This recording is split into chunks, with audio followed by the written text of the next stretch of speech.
What's going on, Raider Nation? Welcome to another edition of the Just Win Baby podcast, presented to you by the Silver and Black Lounge. Not much going on day one of Raiders training camp for the rookies. Couple stock contracts get signed. Outside of that, not much going on, man. We're gonna have a Kirk Cousins. Who should start, man? Kirk Cousins.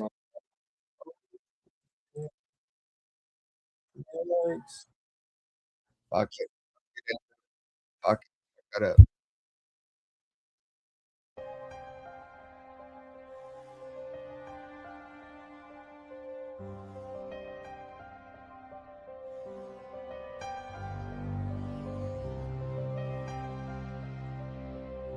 They didn't have to say much. This is the Raiders. This is one of the most historic franchises in the NFL with a great history that I want to be a part of. I want to be a part of furthering that history. When you say commitment to excellence, okay, and you look at the walls around here, you look at the players on this wall, and there's a history. There's a history of Hall of Fame players here. There's a history of Super Bowls, and that's. And with all this situation and all this shit I went through, the biggest thing that I took from it is I don't give a what everybody has to say. Truly, I really don't give a. Play clock down to 1. Williams batted up in the air, and it is picked. Crosby. He has been a beast. We do believe that this is a game psychologically of intimidation and of fear. I don't mean cowardly fear, but fear. But the Chargers and all those teams. To be honest, I don't like any of them. I hate all teams. The other team's quarterback must go down, and he must go down hard. But the Chargers. What I call the vertical game. We were going to stretch the field vertically. When we came out of the huddle, we weren't looking for first downs. We didn't want to move the chains. We wanted touchdowns. We wanted the big play, the quick strike. It's number one to say you want to do that. It's number two to say that you have the players to do it, but it's number three to do it. Hard. Try not to make mistakes, but don't worry about mistakes because there's only one thing that counts. Just win. Your commitment to excellence and your will to win will endure forever. You will not get.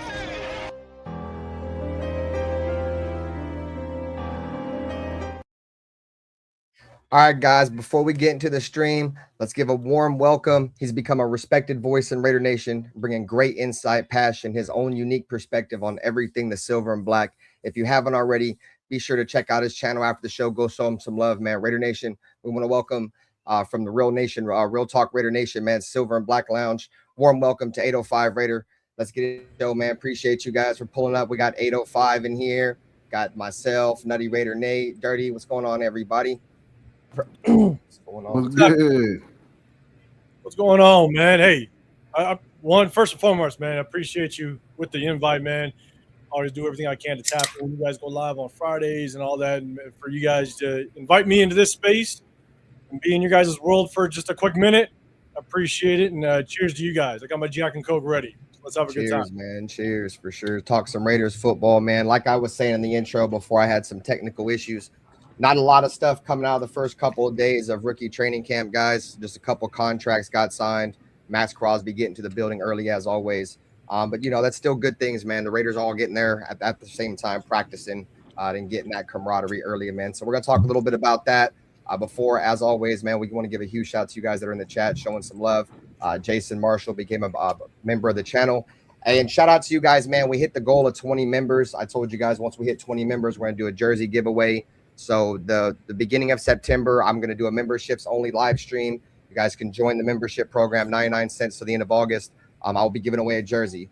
So you guys stick tuned for that, man. You guys want to enter in to win jerseys. And like I said, if we can hold 20 members all the way through the regular season into next year, I'm going to give away 2 tickets to the Raiders versus Chargers in LA next year. So you guys can join up, have fun with some of us, bro, and kick it, man. We appreciate you guys' support as always. Bruce Willis is in here, man. Appreciate you guys for coming through. It's always a pleasure. Rebel Raider, Charm City. Hope you guys are all having a great night, man. Raider Knights in here. Anthony Provincio, Who else we got in here? That's pretty much it, man. We appreciate you guys. You guys work your way in, please, regardless of what stream you're on. Please take us 2 seconds. Go hit the like button, subscribe to the channel, man. And outside of that, 805 Raider, I want to start the stream off by, for those who may not know who you are, where you from, what made you a Raider fan, and what got you into creating Raiders content? That's a loaded one, man. You better get the drinks ready a little bit. I'm in the Vegas area. I was born and raised in SoCal. In 2014, 2015, moved to North Texas. So I lived in North Texas for about 6 years, and in 2020 made my way to the Vegas area. So been around a little bit. But yeah, currently in the Vegas area. So shout out to if anybody's going to games or what have you, hit me up, because I may not go to every game, but I go to every single tailgate, chop it up with the nation, especially in J-Lot. But been a Raider fan since basically 9 years old. So my entire family, my mom's side, my dad's side, they're all 49er fans. Yeah. They tried to raise me as a 49er fan. And when I was about 8 years old, when I started playing ball, one of my best friends, so Ronnie Lott and Roger Craig. So I wore number 33 for Roger Craig, because growing up playing football, I was a running back and linebacker. And so Roger Craig was the running back for the 49ers. And then when Ronnie Lott and Roger Craig moved over to the Raiders in 1991, I believe it was, and I was about 9 years old at the time, they were my favorite players. So I was like, shit, like I was torn. And then my dad ended up taking me to a 49er Raider preseason game. And I basically asked my dad, hey, can we go sit with those guys? And my dad basically told me, you'll never sit with those guys. And one of my best friends that was on the team that I played on, he was a diehard Raider fan, and I wasn't allowed to watch Raiders in my house. So I had to walk over a couple blocks to go watch Raider football with him. And when I, till this day, are still best friends. And so that's just kind of when I turned. And so from 9 years old, I became a Raider fan, and went through plenty of years of my family very closely trying to disown me, because I was family reunions and stuff like that. So, and my dad's a big sports guy, played baseball and football in college. And so, he coached me growing up in football and stuff like that. And so him just being a diehard sports fan, I think it broke him a little bit for me not being a 49er fan, but came over to the dark side. Since then, I was a Raider fan, and never looked back. But how I started this whole content creating thing was honestly it was random, because in 2020 when I moved to the Vegas area, I was coaching football. Coached football for 23 years. I was coaching in California, started at the youth level, moved to high school, and then when I moved to Texas, I continued to coach football in Texas. And then in 2019, 2020, before I moved, I said, you know what, I'm stopping. I got my day job. I've had my day job for a long time. That's paying the bills. It's creating a lifestyle for my family. And I was just basically doing it on the side. And when I came out here, I promised my wife, you know what, I'm done. I'm done coaching. I'm going to spend all my time with the family, let my wife do her thing, stuff like that. And I just kind of started getting that itch. A guy that I used to coach against in high school in Southern California, he actually runs the Nevada youth football leagues out here. He runs. And when he found out that I came out to the Vegas area, he's like, hey, you remember me? I coached against you in SoCal. I'd love to have you come on and help. And I said, man, I can't. I promised my wife I'm not going to do it, but I kind of got that itch. And that's when I kind of came across some people doing Raider content. I was like, you know what? Let me just jump on and talk. Let me jump on, talk. I was pissed off about the whole Josh Daniels thing. I had a feeling it just wasn't going to work out, so I was kind of pissed off. And then I hated the Tyree Wilson pickup, and there was just so much frustration kind of boiling. I said, you know what, but outside of the itch of just wanting to go back and coach, but I knew I was going to do it.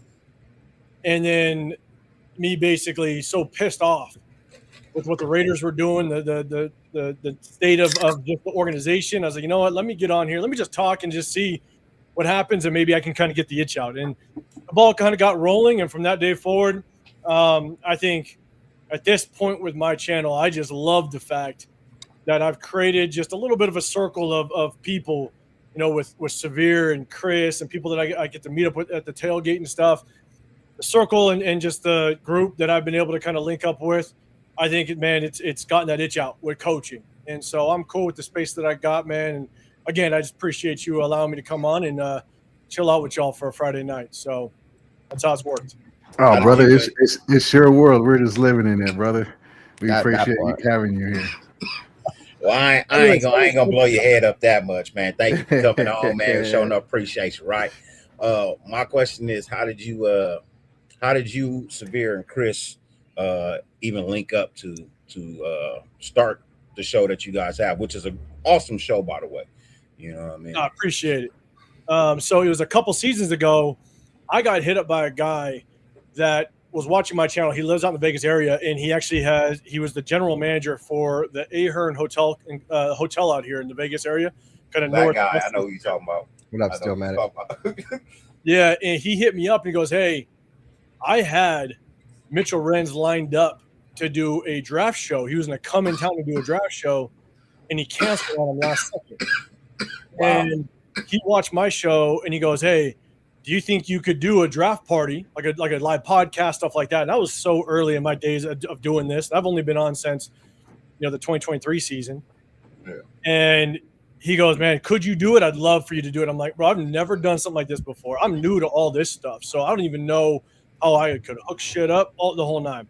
Yeah. And so what I did was I knew Pharaoh, I didn't know him personally, but I watched his show. I watched Severe, and I knew Pharaoh was pretty technical. Like, he knew his shit, just kind of what he did. So I reached out to him knowing that he was in kind of the Bay Area, and I reached out to him and Severe, and I was like, "Hey, I got an opportunity. Would you guys want to do it?" I was like, "I know we don't know each other, but what's your thoughts?" And they came out, and we did a live show, a live podcast at the Ahern, and that's how the three of us linked up. And then after that, me and Severe, we decided to do a show, and then there was one live that Chris from Protect the Shield had, and I was in his chat, and we were kind of going back and forth, and I was like, you know what? Feels like the three of us could do some good things, and we got together, did a show, and kind of that's all she wrote. So did they put you in that little room with the bar back in the corner? No. So that room wasn't even available. They had to move us to – there's like a bar that's right next to that little room. Yeah, I know what you're talking about. On the outside of that room, there's a little bar area. And so we did it there. Like and a food court. It was cool. We probably had, I don't know, maybe 30 people, 35 people show up. It was cool. It was a good little spot. The second day, and I'm not gonna play around. The second day, dead as shit. Single goddamn person showed up. Like, I'm telling you, like, I want to say one person might have showed up, and because nobody showed up, the bartender just straight up left. Damn. The person walked in, saw us doing a podcast for day 2, and looked at us, looked at nobody at the bar, and she's like, "Fuck this," and walked out. So damn. But it was cool though. It was a good experience. Shout out to Pharaoh and Severe for just coming and hooking all this shit up, and we had a good time. So it was cool. Yeah, I mean, Pharaoh, a cool cat. I've spent time with Pharaoh. We were there for the first draft that Vegas had when we had the draft there. Hung out with him for the weekend. I haven't really had a chance to meet you. I met you, but I ain't met you. Like, we ain't sat down and talked. We kind of was like, I was getting off the elevator for Loons, and you was headed your way up, and I was on my way back to town. But since now I know you in Vegas, I will be there the first game of the year. I have a golf tournament on Saturday, the day before, at Legends Golf Course. Raider Nation Golf Club has a tournament there. Oh, so nice. I will be there that week. So I would like to sit down and actually get a drink with you or something. You know what I mean? Shoot the breeze for a couple minutes, break some bread or something like that, because I feel like you cool. You know what I mean? I watch your shows. I don't comment a lot, but I do watch your shows, and I feel like you're very knowledgeable. I don't agree with everything you say. I will be a lie if I came on here and said I did, but at least I know it's coming from a place of knowledge versus a place of insanity. Well, Jack, can I? I appreciate that. 100%. Hit me up when you come into town because we'll link up for sure. I'm about 20 minutes, 25 minutes, depending on traffic from the strip. So I run on over there and I'll link up with anybody in town. So I'm game, man. Sure. Hell yeah, hell yeah. All right, guys. So let's get into some football talk. Jermod McCoy and Fernando Mendoza get their contracts. The entire draft class is now under contract. There will not be any dysfunction or bullshit drama going into. A lot of people were worried of, last time the Raiders had the number 1 overall pick and spent on the quarterback. There was some drama there beginning with Jamarcus Russell's contract, and he didn't get in for a while there, and for those last couple of weeks, Raider Nation was starting to get a little bit concerned, not really thinking it was going to be another Jamarcus Russell situation, but concerned nonetheless. So with all that being said, you guys, what's your guys' thoughts on, Fernando Mendoza actually getting all of his guaranteed money? It is 4 years, 57.5, and the Raiders actually breaking tradition, because if you guys aren't aware, what the Raiders typically do with these signing bonuses is they pay them in a percentage based. So they give them like 33% for the first 5 or whatever games, 33 for the next 6 games, and then a percentile, right? Well, obviously Fernando Mendoza got all up front, so it's something that typically the Raiders don't do. You guys have any thoughts on that? We'll start with 805. Real quick, how many other teams pay out their guaranteed money in installments like this? I don't think there's very many. I don't, to be honest. Mm-hmm. I think I would say at least. I would say if you ask me, Nate, I will probably venture to say at least 10. Yeah, I don't know. At least 10. I don't know. And eventually it's going to be the whole NFL. I mean, we set standards. What up, G City Raider? So, we set that blueprint. So it may not be a whole lot right now. I think it's about 10 teams that do that right now, but eventually it will be the whole NFL. I wonder if it'll end up being the whole NFL because of Wild Turkey. When you have these kids, I think it was I saw some report that Carson Beck's contract that he signed is actually less than what he made his last year at Miami. What up, Aaron? So I just think that with this whole NIL stuff, I think that the NFL, you never know, they might have to somewhat entice these players to possibly come out earlier, not sit for another or stay in college for another year. Maybe you end up giving them their entire guaranteed, or these players are constantly just going to stay back in college and start that process. So I don't know if that will have an influence on it. I have no clue. I don't think that's going to happen, honestly, because if you look at how college is starting to operate now, they're not granting extensions for people to play. They're not. You're either good enough to go to the next level or you're not.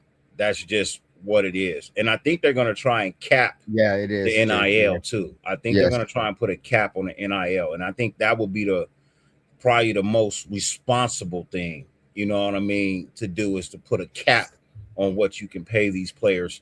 I want you to get them ready. Yeah. But I don't want you to overpay them so that when they get to the NFL, they're going to be asking for more money that they don't deserve yet.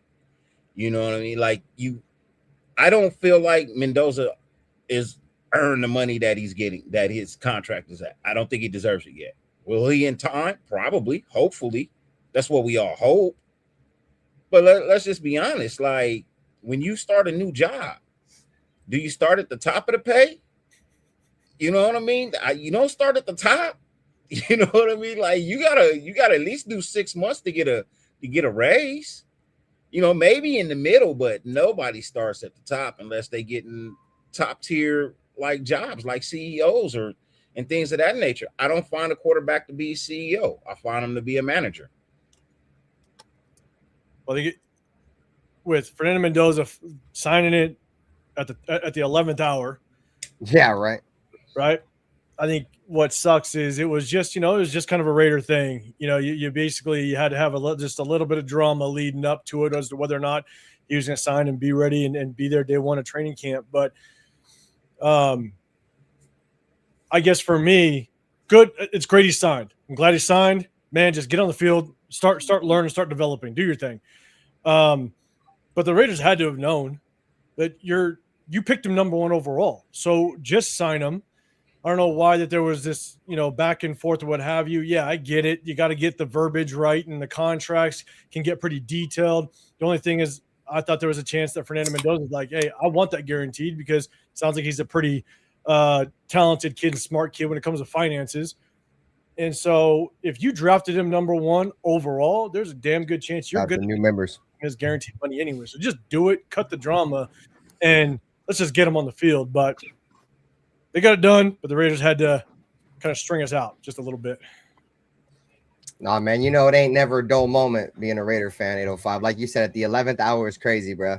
Because I had literally just said, like, the night before they had signed him, I'm like, bro, if the Raiders don't find a way to get this done, overnight, you know what I'm saying? Or, like, first thing in the morning, it's just not going to look good for business because, Spy Tech, I don't know if it was real, how much truth there was behind this, but a lot of people were saying, allegedly, that the reason why Teron Johnson wasn't reporting is because Spy Tech was holding out on paying him too. So it didn't look good for business. Anyways, go ahead, Nutty Raider Nate. What's your thoughts on this shit, bro?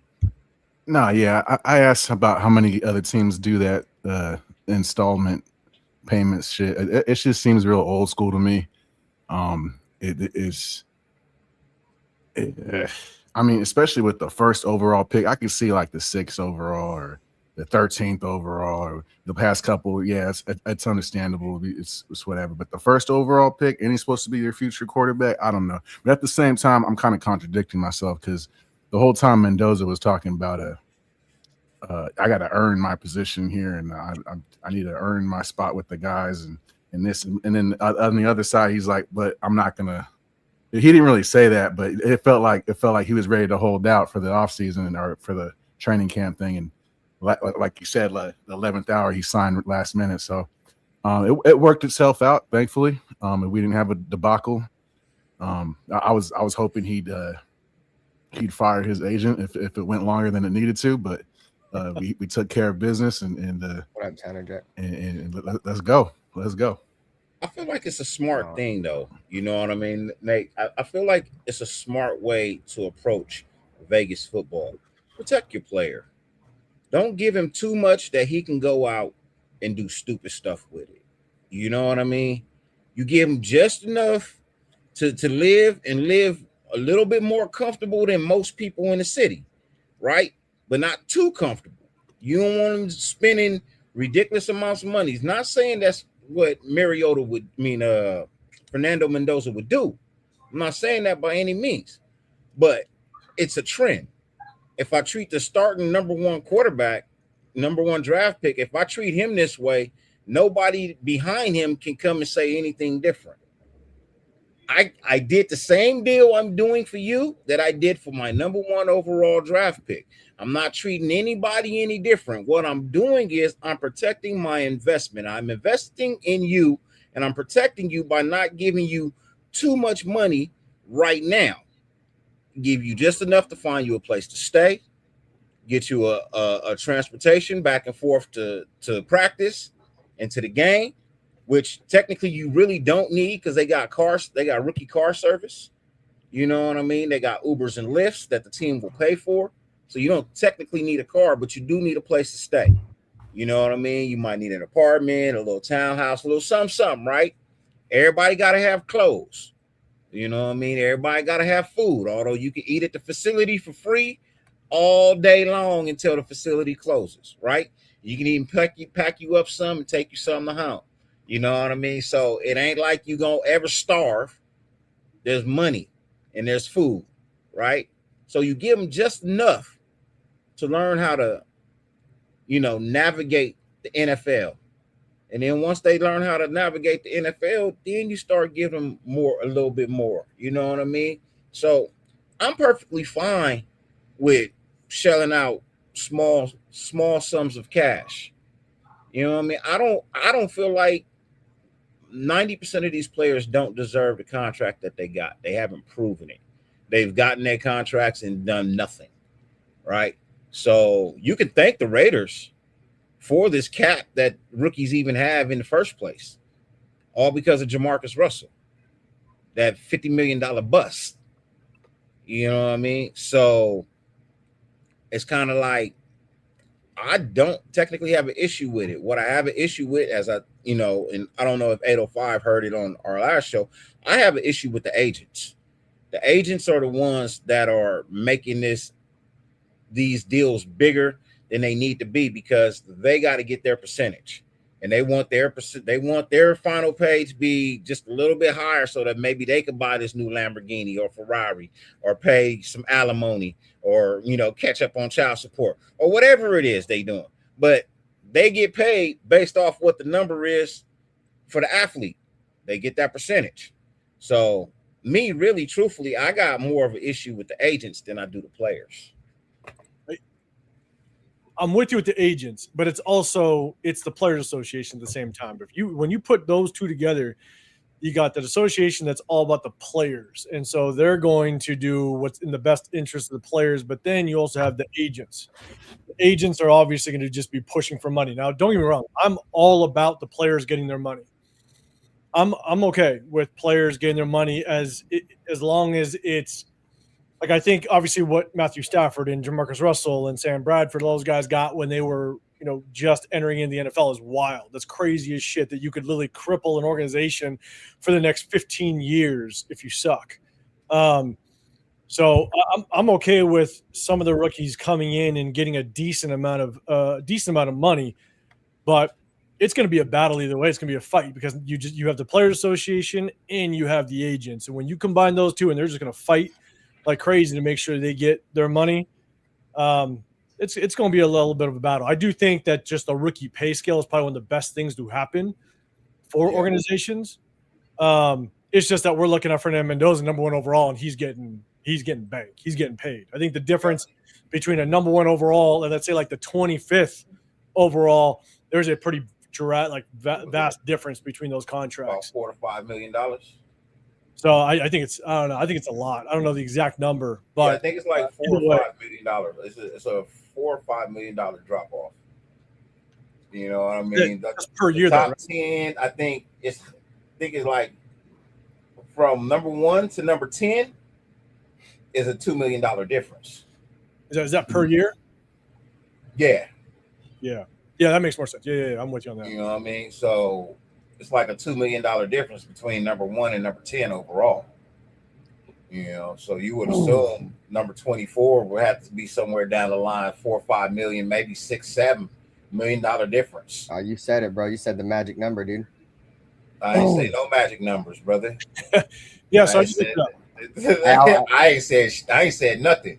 I ain't said nothing. Hey, I want to give a huge shout out to Bruce Willis real quick, man, with the 499 super chat. Said 805 Raider, welcome over to the family, man. P.S. This is my spot, nation. Mine. And this spot. It was on my live stream. We have something called a stream boss, and he's been holding down the stream boss spot, and people have been trying to knock him off.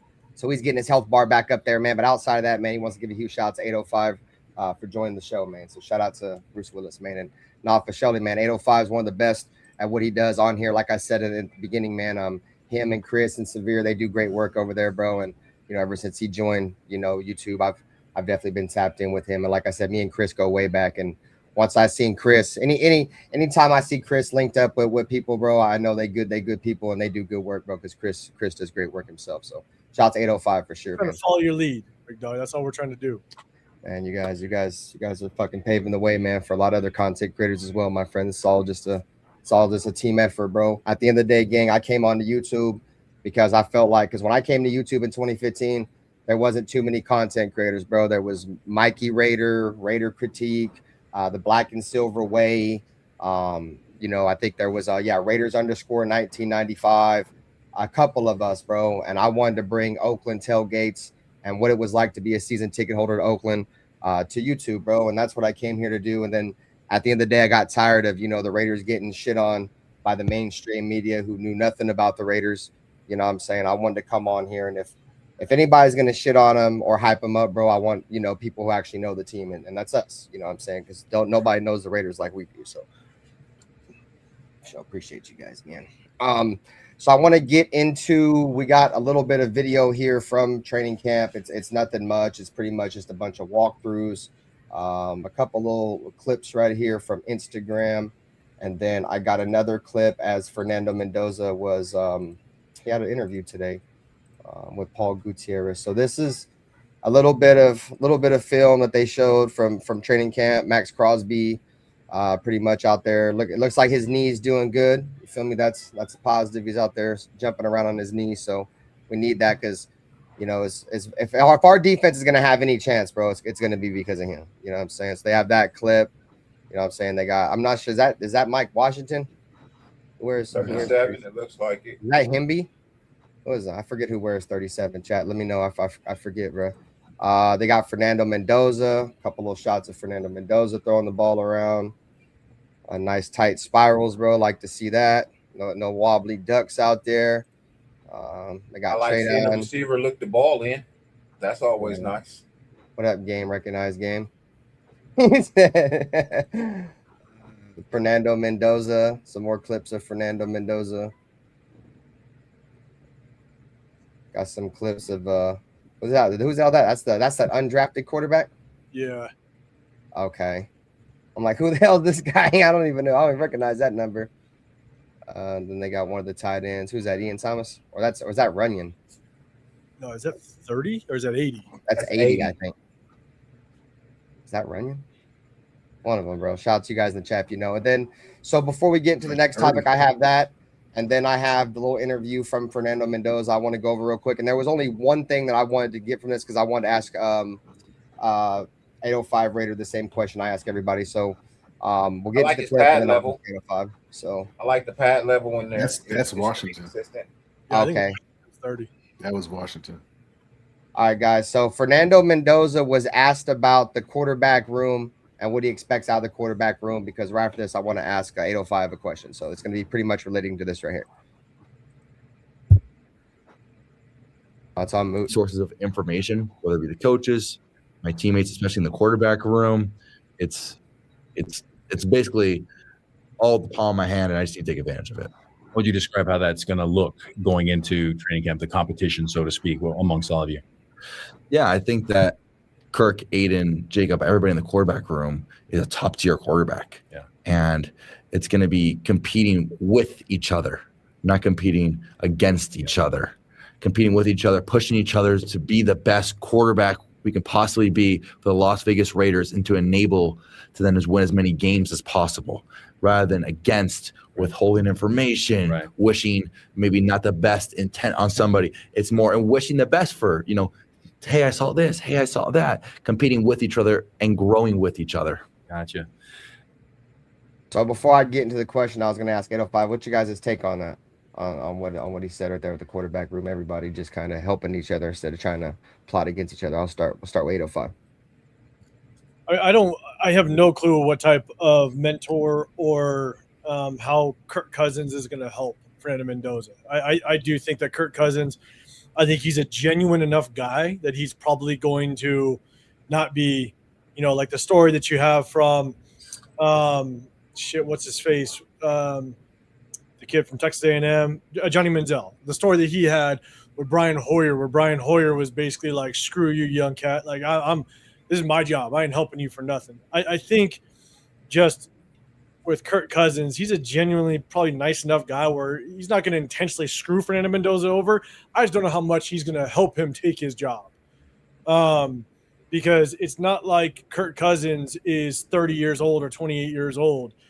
You know, if you go back and you watch him last year with the Falcons, you know, he's a smart enough quarterback. I think he's capable enough to play the position without question still, and he's going to give us a chance to, you know, possibly be competitive, but he's lost velocity in that arm. And if the one thing that if it's going to kill you as a quarterback, if you lose velocity in that arm, a lot of things change for you, and it's hard to adapt with your timing. If you think you can get the ball there and it's late, the last thing you need to be as a quarterback is late to your receiver. That's going to kill you in the NFL. So, you know, I think in the quarterback room, Fernando Mendoza better just find a space, and at the same time, he better do everything he can to learn from Kirk Cousins and just try to understand what the NFL is like. And if he can learn from Kirk Cousins, maybe it's not necessarily Kirk Cousins having to teach him, but it's up to Mendoza to absorb the things that Kirk Cousins does well, whether it is the way he processes plays and defenses, whether it's the way that he studies or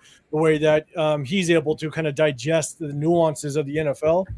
If he does that, I think the entire quarterback room can grow together and evolve.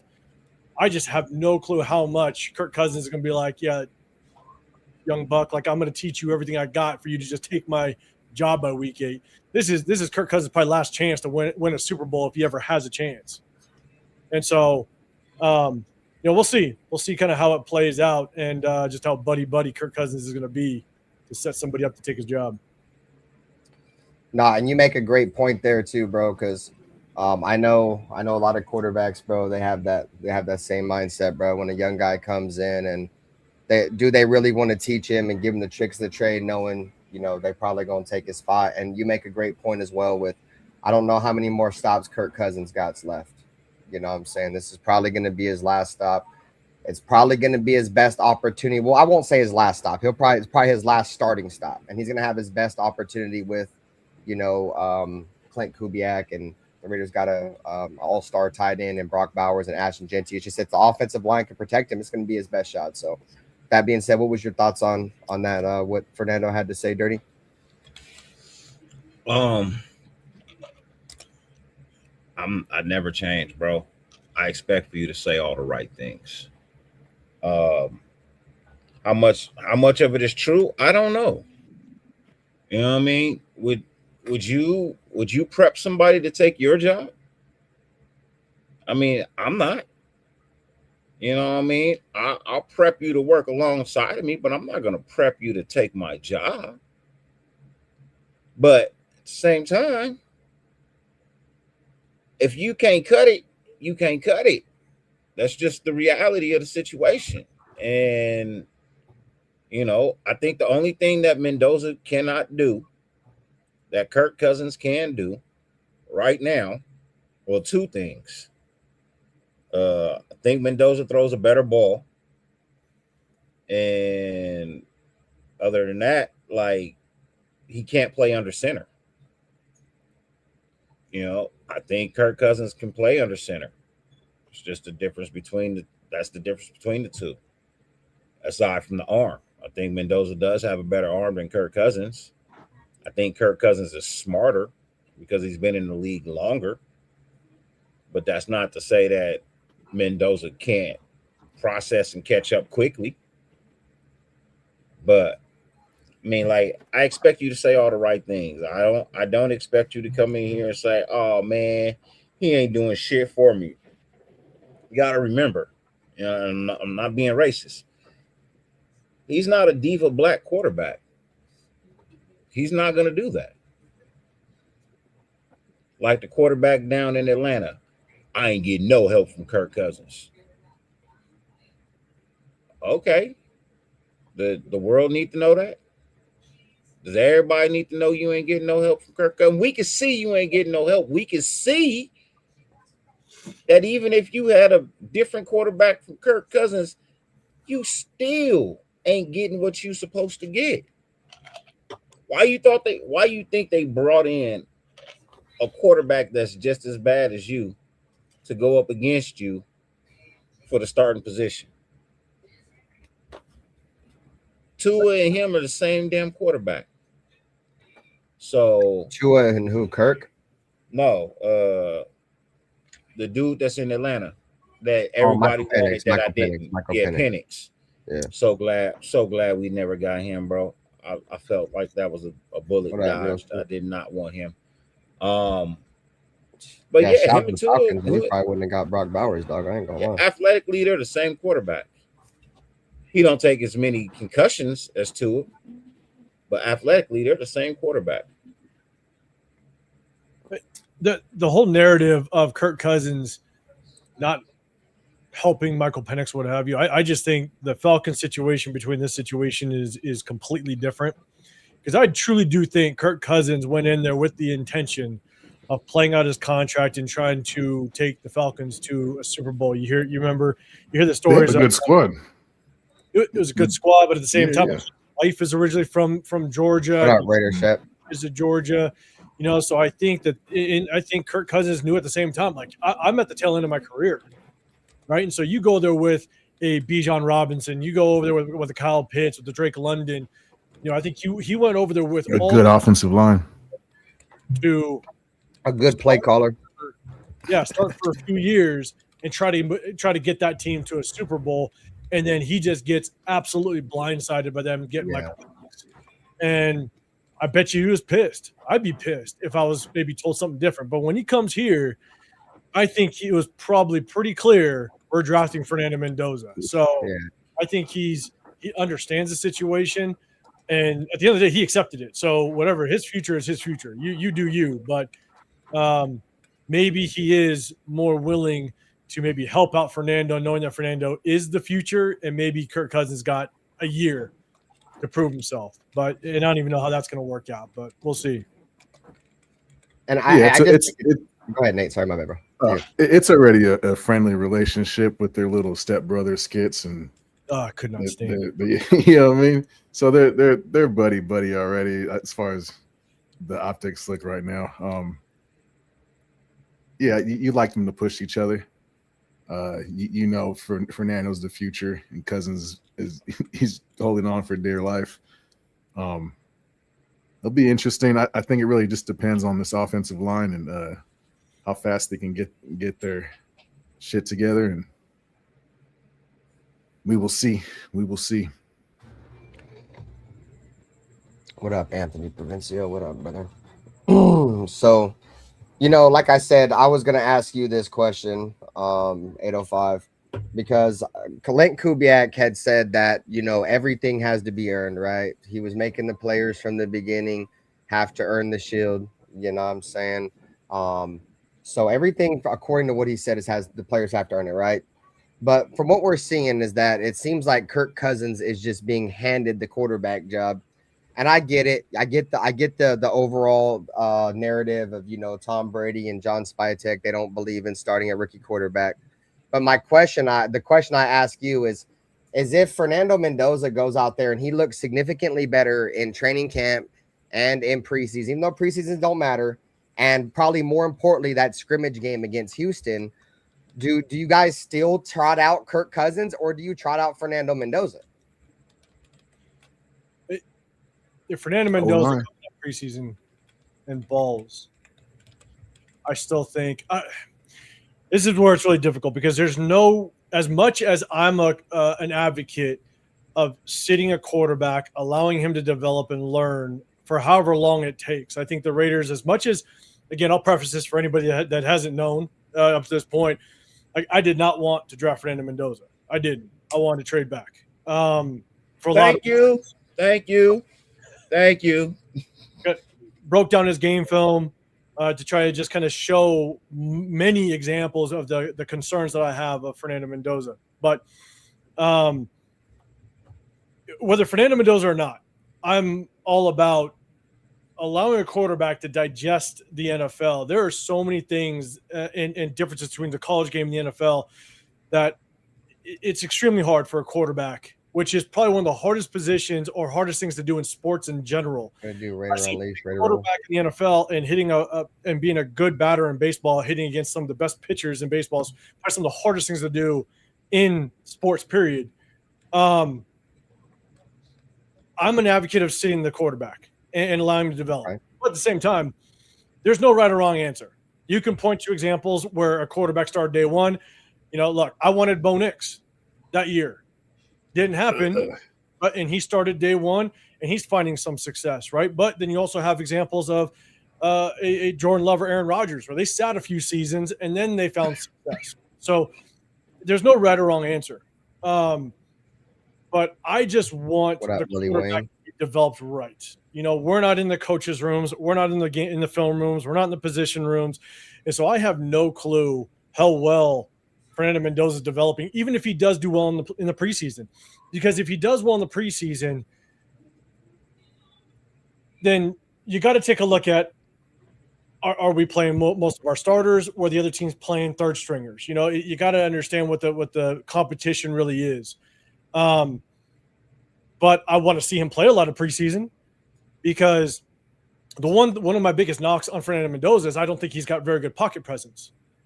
And I think that's the thing that scares me about him, because if you don't have good pocket presence in college, you don't get very many opportunities in the NFL to try to understand the speed of the NFL, what pass is, and when live bullets are coming at you. You know, you only have roughly around 25 padded practices throughout an entire season. And even with padded practices, you got that red jersey on where you're not getting hit. So you're feeling comfortable back there, even when the entire team's going 110%, even in practice. And so in preseason, we're going to have to get an idea, okay, how are you adapting to the speed of the NFL with that pass rush, and still in a split second dissecting and understanding the defense on the back end, the coverage that they're moving to. Is it man? Is it zone? Are they moving safeties around? Like, there's so much that he's gonna have to process. So even if he looks good or okay in preseason, doesn't necessarily mean that he's looking great in practice, and maybe they're gonna want to still rock out with Kirk Cousins. So it's hard for me to say, even if he looks good in preseason, should he start day one? Because I'm not in the coach's room. I'm not in the position room. It would just be really hard not to start him, I think, as a fan, as an outsider looking in, given the fact that he's the number 1 overall pick. And I think a lot of people kind of have that anticipation and want to see him. So I'm not going to be a one that says, oh, he looked good in preseason. Man, you better start him right away.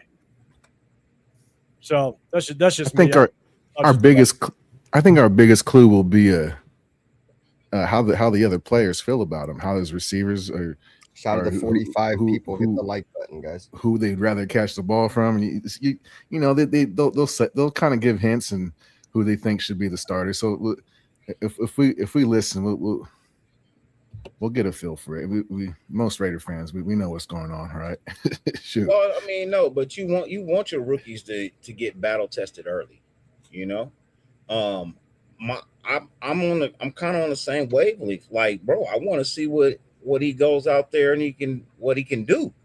I mean, if you go out there against third stringers and you stink up the joint, you really think I'm gonna have faith in you being a starter?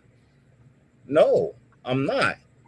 So I'd rather you go out there, get your bearings step by step. You know what I mean? Week 1, play against third stringers. Week 2, play against second stringers. And then that final week, you know what I mean? That last week, you go ahead, you play the first quarter. You start the first quarter. Let's see what you all about. If you progress that way. But I personally feel like I would like to see him start, you know what I mean, third string, get week, preseason 1. You know what I mean? Come out there towards the third, fourth quarter. You know what I mean? Get your feet under you. I would expect to see Kirk Cousins in the first quarter, and then I would expect to see AOC in the second. You know what I mean? And just kind of go from there. Like, I don't really want to see him be thrown to the fire. But I do want to see him, like, my whole thing is everybody kept saying he's this and he's that, he's this and he's that. Well, I want to see it. I want to feel like my first round pick wasn't wasted again. So I'm tired of wasting first round picks. That's point blank.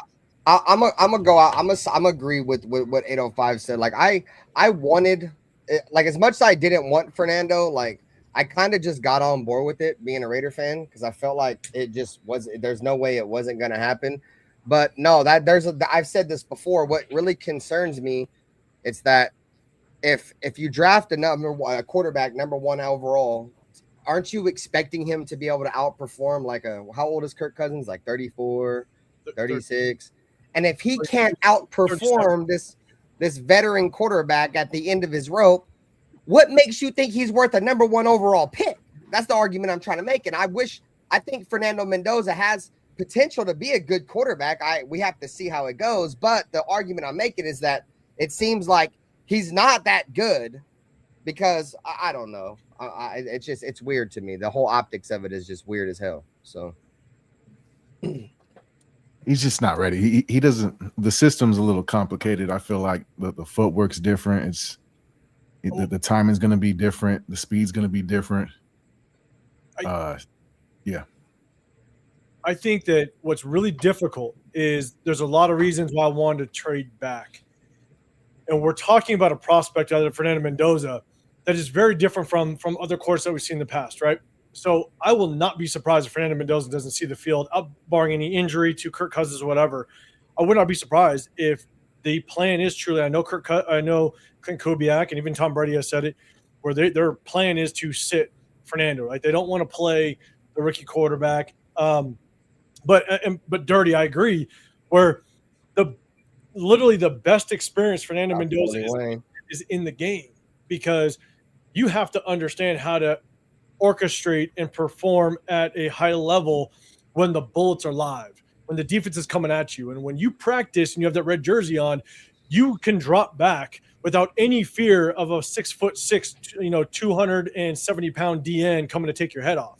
Yeah, they're not going to touch you. Until you understand that and feel that at the NFL level, you're not going to be able to process it properly. And so I that's why there is a very good argument to say he's got to start day one and kind of get those growing pains out. I get that. But Fernando Mendoza is not the same type of prospect, let's say, like Caleb Williams was. Caleb Williams showed in his game that he understood defenses, that he understood how to work outside of a pocket, outside of structure. He understood how to extend plays in a way that he could beat you through his arm with NFL concepts, where Fernando Mendoza didn't show that. If you go back and when he played against some of the best defenses in college football, his numbers were okay at best. If you go back and watch him against Ohio State, 188 yards, 1 interception. If you go back and look at the Miami game, 220 yards and 0 interceptions, 0 touchdowns.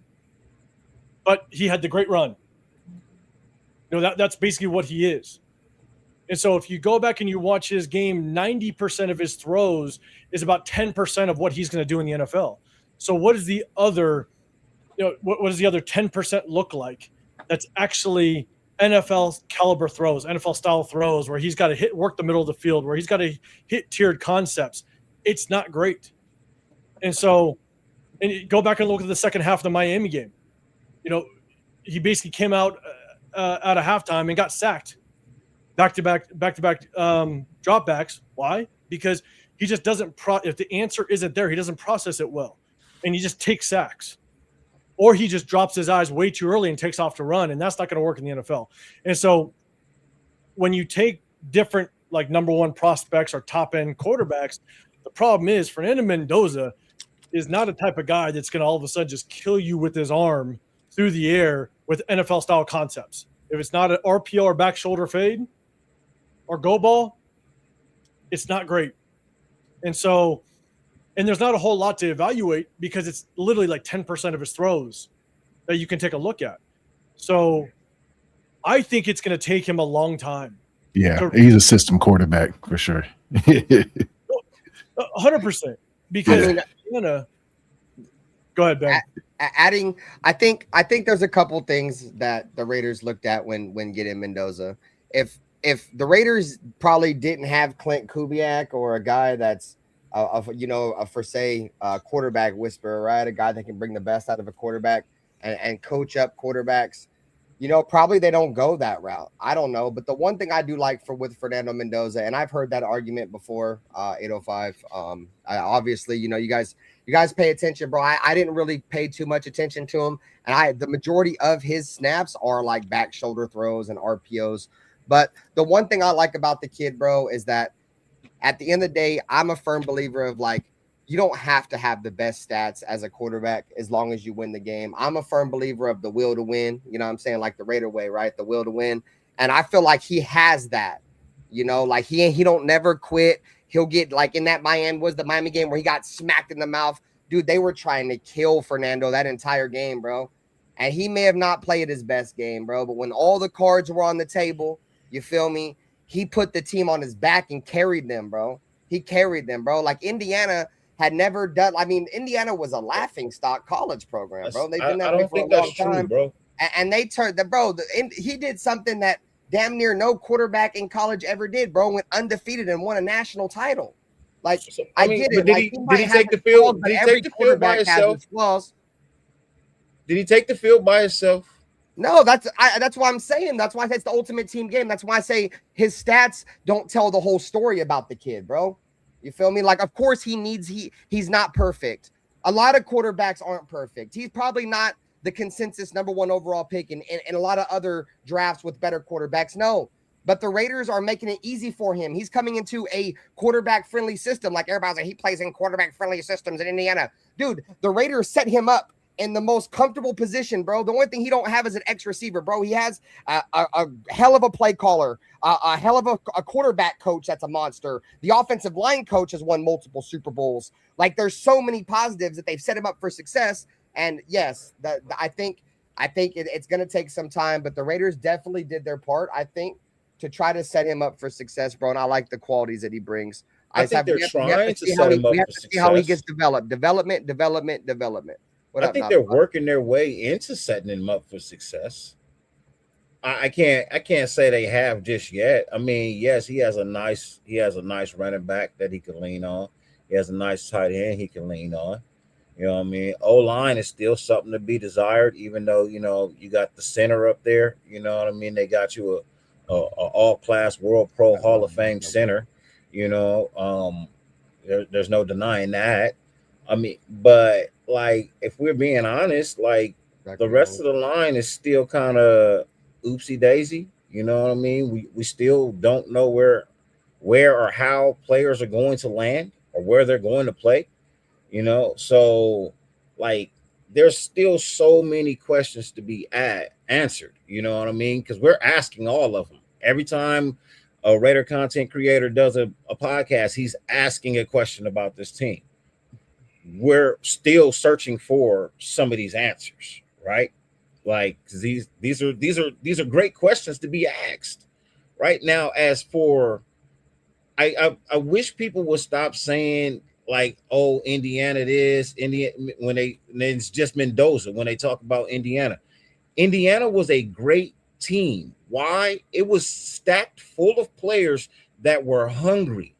This was their last opportunity to make it on anybody's NFL draft board. We're talking about players who were in their 5th years, you know what I mean, 6 years. Some of these players is 23, 24 years old. You know what I mean? Should have been in the NFL years ago, but all these red-shirted years that have accumulated that they missed with injuries and not being eligible or getting pushed down getting pushed down. So they had these years later. You know what I mean? But they're playing with a hunger that none of these other younger kids are playing with. Shout out to 40 people. For a majority of that team, go subscribe. 80% of that team, this was their last opportunity at making anybody's draft board or free agency list. This was their last. So they were playing with a much more severe hunger, and with a more of a knowledge of college football, and they're entering grown man strength at 24 versus 18. It's a big difference. So, like, I credit that whole team for the season they had, not Fernando Mendoza. Because in all honesty, that defense kept them in 90% of their games, not their offense. So, Jody, I'm going to add to that. Because I think a lot of people, like, I think they forget Indiana went to the college football playoffs the year before Fernando got there with Curtis Work. And there was multiple players that returned that next year to play with Fernando Mendoza. Omar Cooper was there prior to Fernando Mendoza, and then that was his second year at Indiana. Elijah Surratt was a returner that second year. And then they brought in that center from Notre Dame and shored up that offensive line. Indiana was probably the most complete team we've ever seen in college football, if you just look at what everything ranked. And I'm from Southern California. I went through the days of Matt Leinart and Carson. You know, Carson Palmer was good. He just had injuries. But when you look at some of the best teams we've ever seen in college football, and those quarterbacks just did not pan out, when everybody thought that quarterback was the guy, that quarterback is going to be the next, Hall of Famer or what have you. And it just didn't work out. And I grew up with the Matt Leinarts, the Reggie Bushes, and all those. And I had to sit there and go, man, why didn't that work out? And so honestly, since then, I've been kind of just doing my homework, trying to figure out, okay, what's the difference between college and pros, and why does that not work out? And why are GMs and head coaches, and how are they just missing it, right? Some of it is just the way they develop. But at the end of the day, if you look at Indiana had the fourth best rushing team. They were the fourth best rushing team in college football. They had the second best defense in college football. They had the runner-up to the best offensive line in college football. They had the third least amount of committed turnovers, but they also committed, I want to say they turned over the ball the most. That defense had the sixth most turnovers in college football. They had the third least penalties in college football, and at the 60th strength of schedule. I mean, every portion of that team was literally top 5 in and an easy schedule with the 60th ranked schedule. And then you have Fernando Mendoza, most touchdowns. I will give him that. Not taking that away. Had the most touchdowns. But if you look at Fernando Mendoza, he was 60th in yards passing. He was like 40th in attempts. I mean, he didn't have to do a whole lot. Through the first 6 games of that season, first 6 or 7 games, that rushing team, that team rushed for over 170 yards on average per game. Like that team ran through the ground. That was it. 3 running backs.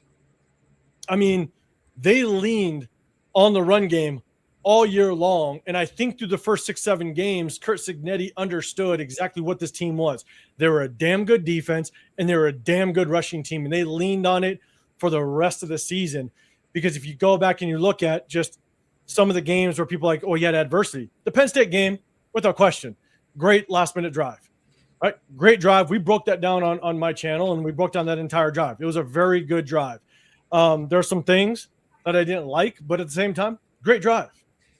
But again, that's a Penn State defense that was like ranked 125th or 130th in college football. Outside of that, he trailed against Ohio State. So he never really faced too much adversity whatsoever. And when he did, let's say Iowa, when they played Iowa State, they were tied going into basically that final drive, and he ran a quick slant on the 50-yard line, and they took off, right? So it was a quick slant that he won, but they weren't even behind. They were tied at that point, so the pressure really wasn't on him. And then Ohio State, he ended up they were trailing in the second quarter, but people got to remember, Ohio State going that game was averaging 33 points a game, and that defense held Ohio State to 10 points. So that means that they just gave Fernando Mendoza multiple tries over and over and over and over again, and that equated to 170, 180 yards and an interception. And so it's not saying he's a great game. You can call him a great game manager if you want to give him that. But I also think that you're going to have to literally make sure the pieces are perfect around him in order for him to be able to kind of find his success a little bit. Because there were touchdowns. He threw the most touchdowns, and I'll give him credit for that. And he was very good in the red zone. I think there's reasons why he was good in the red zone, but I'm not getting into that detail. But that team was so damn good as a whole. It made Fernando Mendoza's job so easy when it came to college football. So and the question is that worth number 1 overall? That's what I question. Yeah, we got the football minds in the building to make that decision now. So hopefully they get it right this time. Yeah, you're telling me we have to have the number 1 line, the number 1 quarterback, the number 1 wide receiver group, fuck, bro. No. We don't have to have the number 1, but they do need. Look, regardless of any quarterback, they still need to be top 10. Even if whatever quarterback it is. No, I meant that more of a depressing comment. I wasn't trying to no. Like, fuck, bro, you're telling me he's that bad? Like, fuck, bro. Like, no. Don't try to make it a depressing comment. It's real conversation. I'm not a fan. You don't have to be Tech anyway. I'm not saying you got to be the greatest of great, but what you do got to go out there and do. The one thing you got to do, go out there and do, is you got to give maximum effort, bro. And you have to achieve dominance. You cannot go out there being lazy and half-assed, bro. Like I said, the biggest thing I hated watching from our offensive line last year was damn near the whole offensive line first step was backwards. Nobody took a step forward except for JPJ. JPJ was the only person I seen coming off the line going forward. Everybody else was first step was back because they was getting pushed back because they was coming late up off that line, man. When you come off that line early, your first step should be forward, never backwards, especially in a running game. Well, especially in a running game. Nate knows this. Yeah, you got to be aggressive. You got to be, bro. You cannot take every step, every snap you take. Your first step is backwards. That just don't make no sense to me. We fight get caught yards. You giving up yards before we even fight. You giving up yards before we even fight. Because your one step could be 2 to 3 yards sometimes. That makes no sense. No, you're right. So let me give a shout out to the chat, man. We got 50 people in the chat, man. Thanks for coming by, showing some love. Shout out to 805 Raider in the building. You guys ain't subscribed to him, man. His link is in the chat. Nightbots posted it, man. So you guys go show my boy 805 Raider some love. Hey, so you guys are telling me, so this conversation I'm having tonight about quarterbacks telling me that Aiden O'Connell has a chance to be the starting quarterback. So there's a chance. 805? I will tell you right now, I think Aiden O'Connell is a better quarterback than Fernando Mendoza right now. As I said, it's purely based on just the fact that he's got years of experience in the NFL already. So he's already seen it. He's digested. You know that he's been able to find some success, not a lot, but some success. You know, I mean, he thrown for 300+ yards against Kansas City, stuff like that. Like, I'm not saying that Aiden O'Connell is a starting caliber quarterback right now, but just based on his experience and the years he's had in the NFL so far, I'm telling you, based on what Fernando Mendoza and just his play in college and how it translates to the NFL, I mean, I think there's going to be a shit ton of growing pains for Fernando Mendoza in this first year. That's not me saying that Fernando Mendoza, as he starts to kind of develop and understand the game, he skyrockets past Aiden O'Connell. That very well could happen. I'm just saying, as it stands today, right now, yeah, I think Aiden O'Connell's better. Hey, bro, you know what's funny is I've been pounding the table for Aiden O'Connell for fucking years, bro. And I was saying, brother, if there's any year that he might really have a chance, it might be this year. And I'm not trying to downplay Kirk Cousins by any stretch of the imagination, but Aiden O'Connell's been here longer. I think this locker room, backs Aiden O'Connell extremely well. You know what I'm saying? Kirk Cousins is a quarterback that's getting up there in age that, is coming off a real bad injury. But all that to the side, no, bro, I like Aiden, bro. You feel me? And I don't know why Raider fans, it is what it is. I'm not going to get into it. You know what I'm saying? He was drafted by us, guys. A lot of Raider fans treat him like he's one of these veteran quarterbacks we brought the street and just hate on him for no reason, bro. But no, man, shout out to Aiden O'Connell, dude. And I said this a couple weeks ago, Dirty and Netty Raider. Now, you guys can attest. We was talking about, Aiden O'Connell might have a real shot, bro. I like Aiden O'Connell, dog. So Aiden O'Connell's never, in my opinion, never really been given a chance. He's a lot of that Derek Carr background where he's come in with the Raiders and had 5 different coaches, 10 different coordinators. You know what I'm saying? And, dude, Aiden O'Connell's done something. It's been a long time, 50 years or something, however long it was, 15 years. He put up 63 points. That's the most in our franchise history. And people can be like, well, he didn't do it all himself. It don't matter, bro. But I'm rocking with Aiden O'Connell, bro. Yeah. And shout out to. And I'm gonna say this. Man, win, but shout out to Aiden O'Connell. I'm done. I'm getting off the soapbox.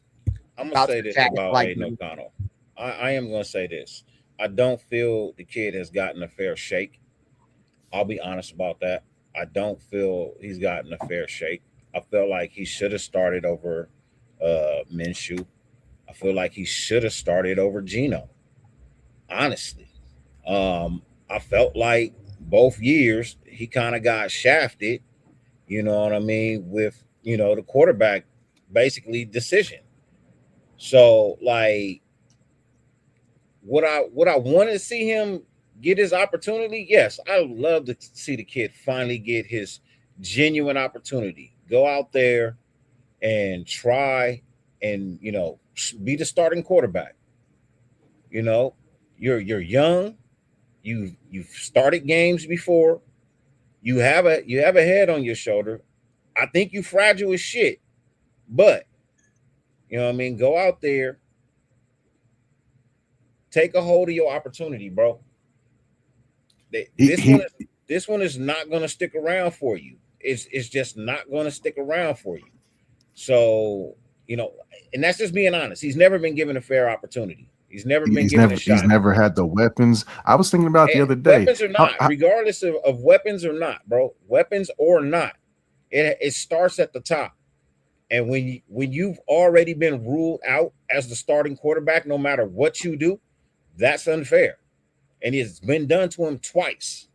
It's been done to him with Gardner Minshew, and it's been done to him with Chino. Yeah, well, Gino, whatever you want to call him, man. I don't even give a shit. I don't even know if he gonna play this year. He running into a whole lot of issues and problems his damn self. Glad he's not here. But really, like, is he better than Mendoza? Technically, he should be, because he's been in the NFL longer. Mendoza hasn't thrown a NFL pass. He hasn't seen an NFL snap. AOC has. He's younger than Kirk Cousins. Has a better how many of those than games? How many of those games did he play with Colton Miller? How many? So he's played like what, a total of like 17 games or something so far. AOC with Colton Miller. I can't. How many of those? Would probably say maybe out of those 17, maybe probably about 5. I say even less, bro. I feel like we put him in there in some terrible situations. The protection's bad. Team's falling apart. The other quarterback got hurt, so we just throw him. We trot him out there, and we put him in some bad situations. I feel like it's about time that if he don't get a chance with us, and he's gonna get it somewhere. I agree, bro. That part. But I think that's the reason why we haven't traded him, is because I think he's actually getting the opportunity to go out there and show what he truly can do. Bro, if you don't plan on playing Fernando, you do have to plan on having a backup for Kirk Cousins. And if it's not Fernando, then who? You can't say Jacob is your backup. Kirk Cousins. So it has to be AOC, right? So if AOC is your backup, that means he can contend for a starting position too. And if they go out there in the preseason and he's the better quarterback, like, I expect for the best guy to start.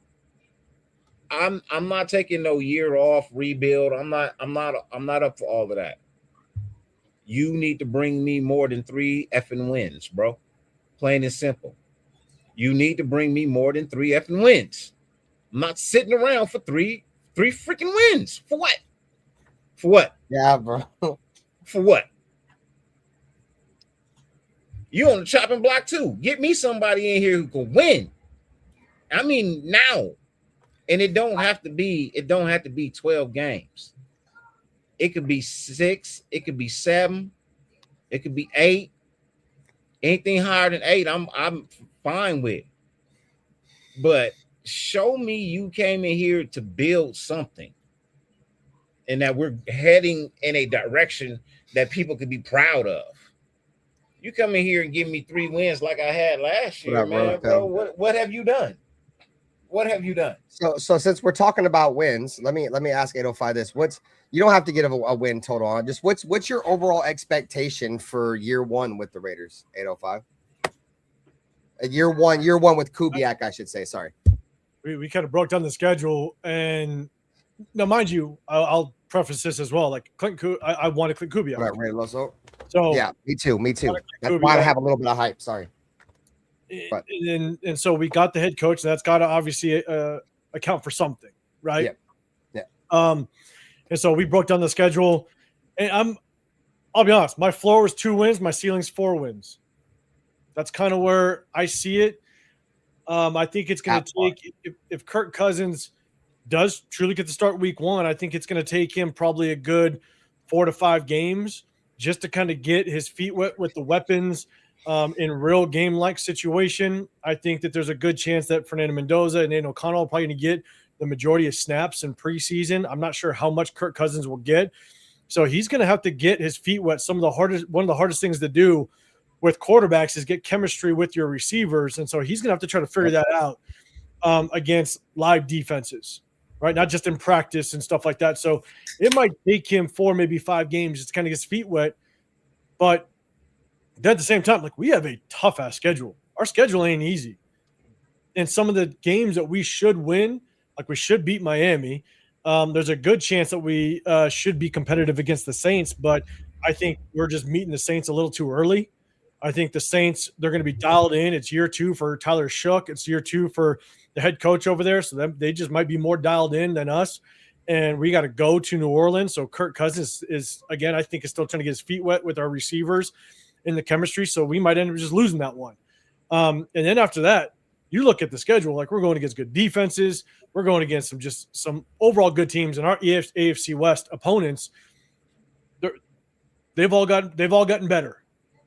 And you can't tell me that Kirk Cousins just drastically improves this team if he's the starter. So I just think that the ceiling, in my opinion, is 4.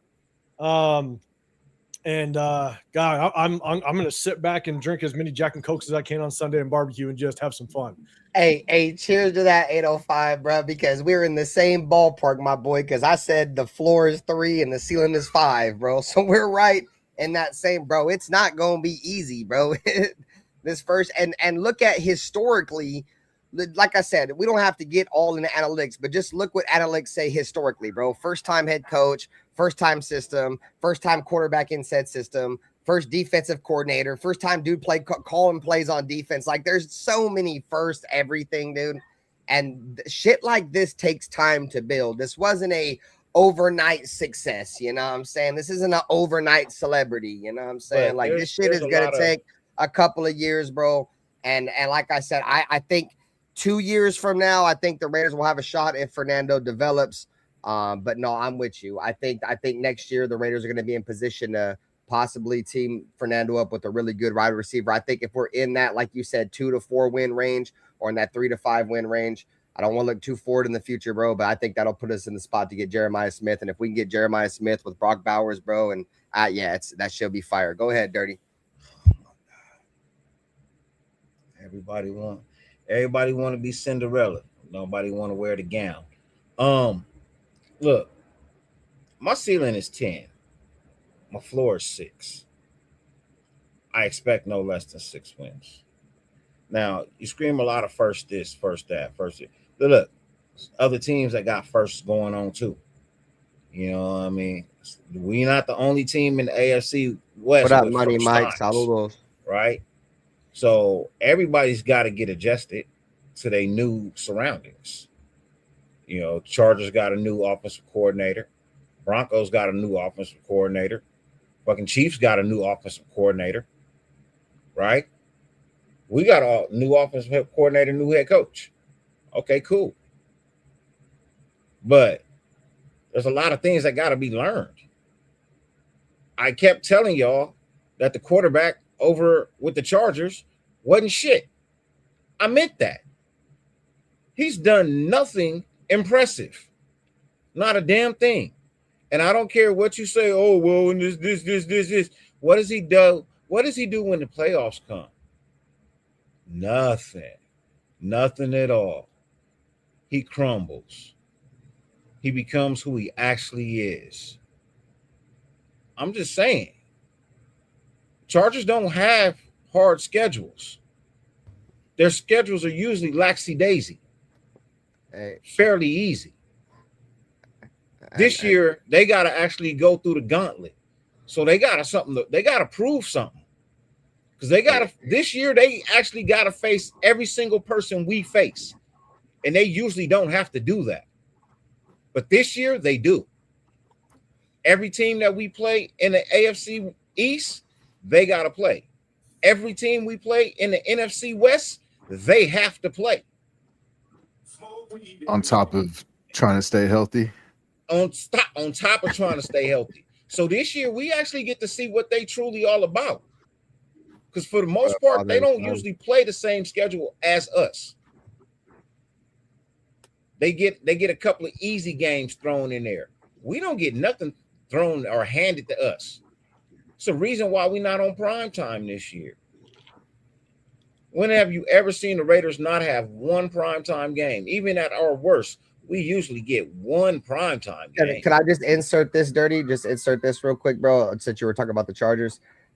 I think the Chargers, bro, they're going to be way different and probably a lot worse on defense this year, bro, because they got rid of the dude that had went to the Baltimore Ravens. His name's slipping my mind right now, dude. But he's pretty good. That defensive coordinator the Chargers had, they replaced him with like some no-name defensive coordinator from like Western Michigan or some shit, bro. Mm-hmm. Like some no-name, some no-name dude, bro. So I think they're gonna get worse on defense, bro. But I think they might have a better offense. Sorry, dude. I just want to put that in there for people that didn't know about the Chargers, bro. I think defensively they're gonna get worse, bro. No, I don't know. I don't think their offense is gonna be that good. Honestly, I think it's gonna take that offense a minute to actually get jump started and going. Because Mike McDaniel and Harbaugh, they got to figure it out. They got to figure out how to who really calling what plays, bro. You know what I mean? You talking about a guy coming off a head coaching job to a guy who just got back to head coaching. So both their tackles coming off this surgery too. But I'm saying they got to truly figure out how to make it work too. So. You know what I mean? Mentor, yeah. Yeah, like, so for me, like, bro, like, there's a lot of teams going through first. Ben, what's old boy name that everybody wanted as a head coach from Denver, the quarterback coach? I can't. Yeah, I don't remember his name. He's the offensive coordinator now, right, in Denver. Yeah. This is his first year of doing that. Callahan? Was it Callahan? No, not Callahan. But this is his first year as an offensive coordinator. So their offense is going to be different. It's going to have to get kick-started. You know what I mean? And so then you got Kansas City bringing back somebody who felt like they deserved the job so many years ago that you didn't give the job to. Eric Bieniemy should have been the offensive coordinator many, many moons ago in Kansas City. He had to go other places and prove that he was worthy to get that job. So there's going to be a little bit of setback there. We hear reports that Mahomes is okay, but do we really know if Mahomes is okay? Because I guarantee you this, he'll never be the Mahomes he was before that injury. He'll never be that again. You think so? You think that Mahomes injury is that bad? I honestly believe if Mahomes is in the top 5 quarterbacks, he's okay. He will not be in the top 3, but if he's in the top 5, he's okay. I honestly feel like he might be on the downside of his mountain now after that injury.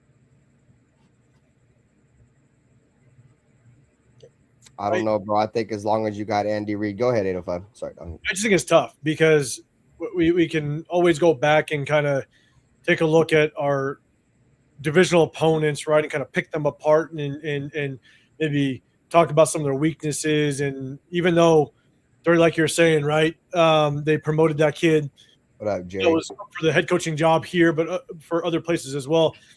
I think he's promoted offensive coordinator just kind of title-wise. I think Sean Payton's still going to be calling plays up there, similar with our offensive coordinator. It's really going to be Kubiak calling plays, stuff like that. So, was his game, yeah. But at the end of the day, as much as we could look at the Chargers and Broncos and Chiefs and that they just maybe haven't improved as much as we think they are, or we might overlook some things or just say, look, like they made this change, but that's not going to be any good. I don't know how much better we've gotten as it relates to, like, it's Kirk Cousins. Kirk Cousins averaged damn near 170 yards last year in the 9 games that he played. So I don't know how much he's just going to be throwing the ball everywhere. We did get Linderbaum. We addressed the offensive line. Let's hope that we could have a better offensive line on paper. It should be better. But at the end of the day, we were literally the worst rushing team last year, and we picked Genty overall. So we'll see just kind of how that works out. But then again, if you talk to Chargers fans or Chiefs fans or Broncos fans, they can say the same thing. Robbie Leonard's brand new. He's a no-name guy. So how good is he going to be? So I just don't know how much. And we have so many question marks at the receiver position as relates to who's going to truly be the number one. How much better did our offense really get? And so does that mean we could actually put points up on the board on a consistent basis and outscore the Broncos or Chargers or Chiefs or what have you? I have no clue, because on paper, I just don't know how much better we've gotten. And so for me, I just look at that and go, and the Raiders at this point, they gotta prove it. They gotta show me some goddamn consistency that you can come out and play some solid football, not just for one game, but for a stretch of games for us to even have a chance at competing against our AFC West rivals. So I'm kind of in wait and see mode. Let's put it that way, because last year my ceiling was 6, my floor was 3, and we hit our floor. And I think a lot of it, obviously, with injuries and stuff like that. But I think it had a lot to do with terrible coaching. But yeah, terrible coaching. But and that's the only reason why I gave 6, because I felt like Pete Carroll's experience maybe should have accounted for something that maybe could have helped a little bit. That's why I had at least 6, but the floor was 3. And obviously, Pete Carroll and his kids were just an absolute debacle. So I'm in purely wait and see mode, because I just don't know if we made the moves in the offseason outside of maybe some of our defensive players. Obviously, Linderbaum, I think, in my opinion, was a good pickup. I love that. But as a whole, how much did we get better? That's my only thing. So I am definitely in wait and see mode. I hope it's 10, big dog. I hope that it is 10. Yeah, I have high hopes. You know what I mean? I understand I got high hopes, but I look at what the team has done. You know, you're looking out, Bruce Willis, for the super chat. You know, good night, good show tonight. Fernando is our QB national. Stop hating on the young man. Give him a chance. P.S. All mine. Bruce. But no, what I was saying is basically like, man, Thanks, Bruce. What was I saying? You said you had confidence. The linebacking core. Looking at the things that this team has done, right? They upgraded the linebacker core. I mean, we can all sit here and see that what we brought in is a vast upgrade to what we had, right? Now we hope that it all pans out. I would like to see 2 more players brought in. You know, personally, just me, I would like to see Devin White brought back and Jamal Adams. I would like to see those 2 brought back, just so I feel a little bit more comfortable at the depth of linebacker. Not necessarily saying I need them to start, but if I just feel a little bit more comfortable with the depth, especially with, you know, Nakobe Dean, you know, the way his seasons kind of go, I want to feel that comfort at that position. Our corners are better than the corners we had last year. You know what I mean? Even though we have not seen them play a down in football, we all know what Jermad. That's a weird ass name, man. Jermad McCoy, bro. Take it easy, Bruce Willis. Have a great night. Every time I say that, I feel like I just want to say Kermit. You know what I mean? Like, but Jermad McCoy, like, we all see what he did in college. Had it not been for his injury, this kid is easily a number 1. You know, he's easily a first-round draft pick for somebody, right? The kid is that good. We've seen the defensive back. Well, I've seen the defensive backfield for the Arizona Wildcats. I've seen what they could do. You know what I mean? I watched them this year. I watched a little bit of Pac-12. You know what I mean? Just because I'm a SC fan and we're no longer there, I still kind of keep up with, you know what I mean, teams that play over there. And I think they're not even in the Pac-12 anymore, are they? Didn't they move too? I don't know. Or they might still be there. But on the West Coast, they play. You know what I mean? Fox Sports, they're on Fox Sports. So, you know, turn it on and you might catch a game. But I've seen moves in the past that don't rival the moves that we made this year. Yes, it is all the signs of a rebuild, but it's not the signs of a complete teardown, right? Like they've already built a foundation with the coaching staff. They knocked it out the park with the coaching staff this year. Honestly believe they did their homework. They got all the right people in the right places. Like for me, that's the biggest difference out of all the years prior to this one is who has been at helm. And it's always started at the top. It started with Telesco, a guy I felt like should have never been given the job.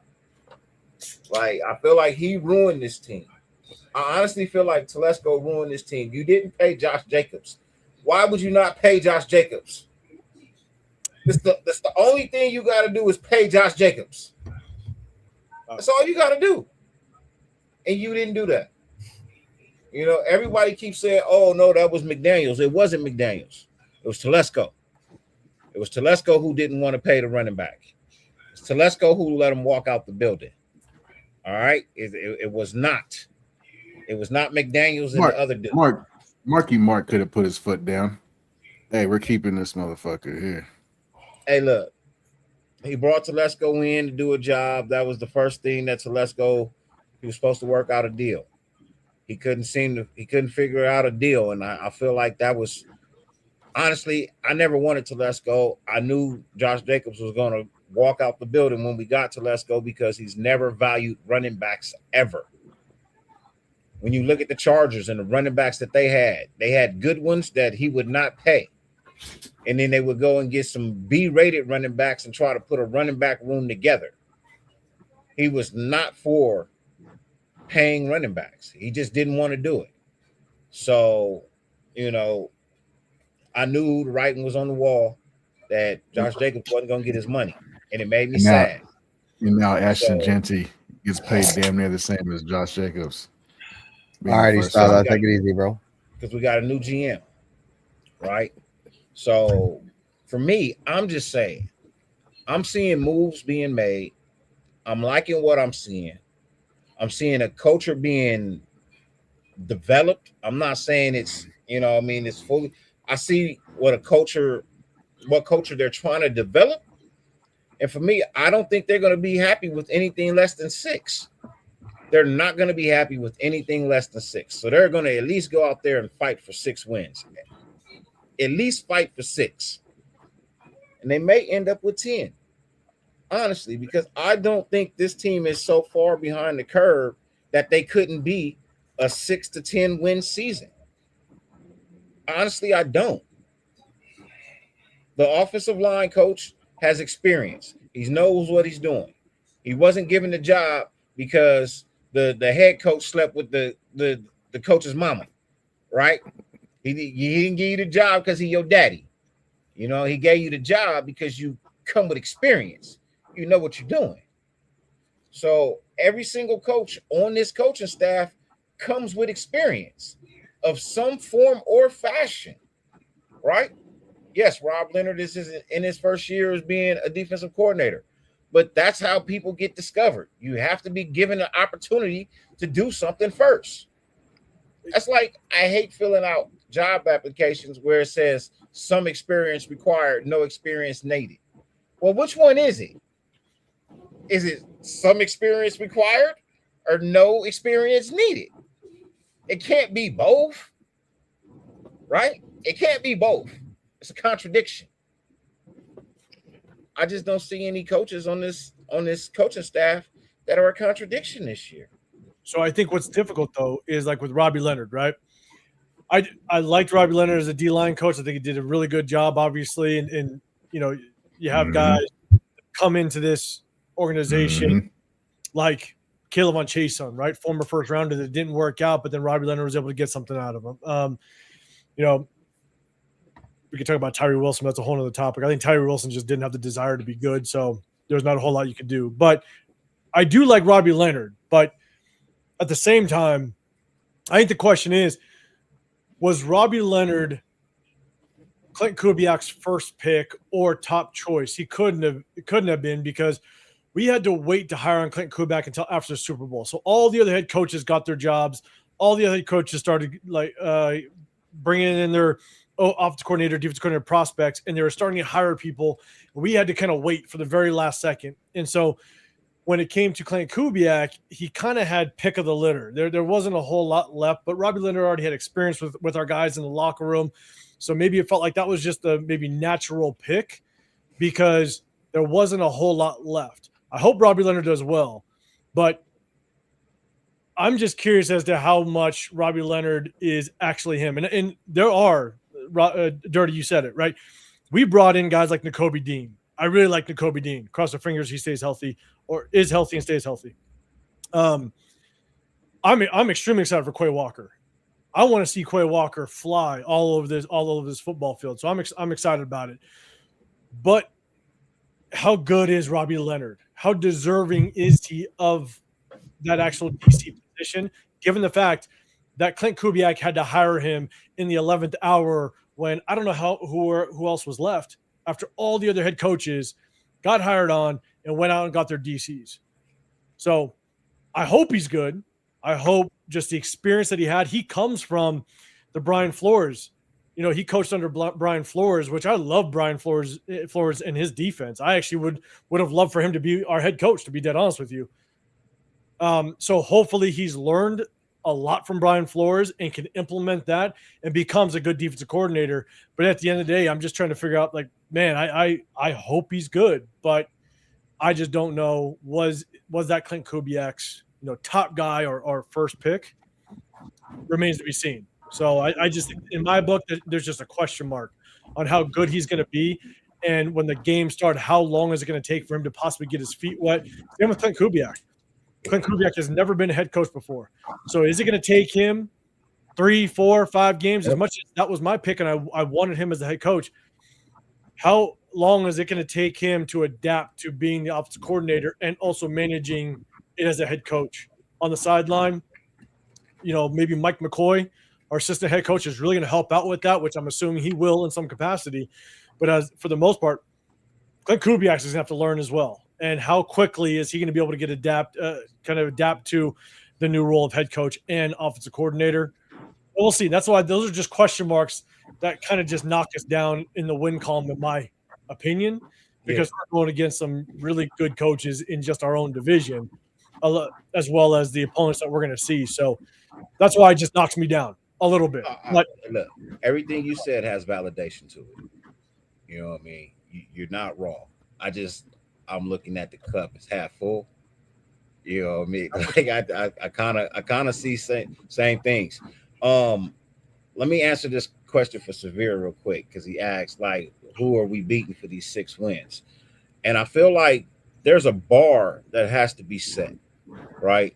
In our building, there is a bar that has to be set for any head coach that comes in here. You cannot get washed in your own division. You have to, at minimum, split your division. That means you need to go 1-1 with everybody. You cannot go out here and be getting swept by the Broncos, swept by the Chargers, and then thinking it's going to be okay to just split 1-1 with the Chiefs when they down to their 4th-string quarterback. That's not okay. So I think first and foremost, there has to be a bar set, and you have to say you're getting at least 3 wins out your own division, because you are going to split with everybody in your division. The day of getting just compotted, bamboozled and rocked, in your own division, those days are over, man. That has to be an understanding when you take the head coaching job here. You cannot get boo-backed in your own division. You have to at least go 3-3 in the division. Now, with those 3 wins out the way, I feel like the Dolphins is a win. I feel like the Jets is a win. I feel like the Browns is a win. I feel like the Cardinals is a win. And I mean, I'm just saying, like, that's 4 teams that aren't very good football teams. The Jets, the Titans. The Titans are there. They could be a win. But I'm just saying, like, I just threw out just 7 for you real quick. 3-3 in our own division. And at least 4 more wins playing the Dolphins, the Jets, the Browns, and the Cardinals. Even if you say you lose to the Jets, you still gonna beat the Browns and the Cardinals.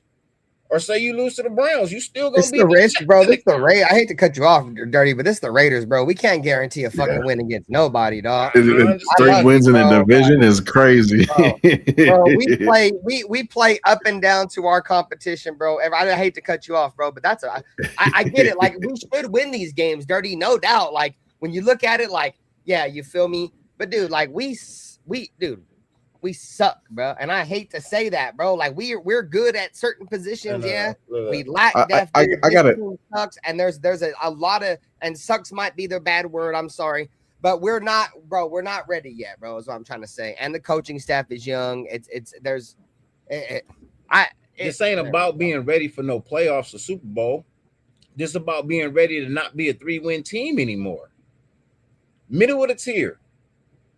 6 wins is your floor. 6 wins is your floor. I don't care for nothing else. When you have a mental mindset and you're trying to change a culture, 6 needs to be your minimum. Your minimum wins need to start at 6. So with the ceiling 10, Dirty, I'm just curious because I don't know what your take is on Kirk Cousins at all. Do you think Kirk Cousins, with the offense that we have today, is good enough to get us 10 wins? I'm gonna shock you and I'm gonna say something. Okay.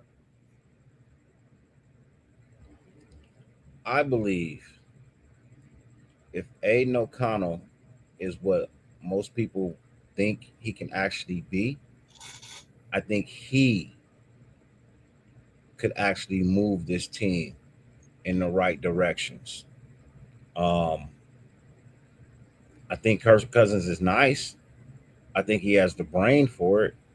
But like you said, my concern, like you said, your concern is the same concern I have, that arm strength.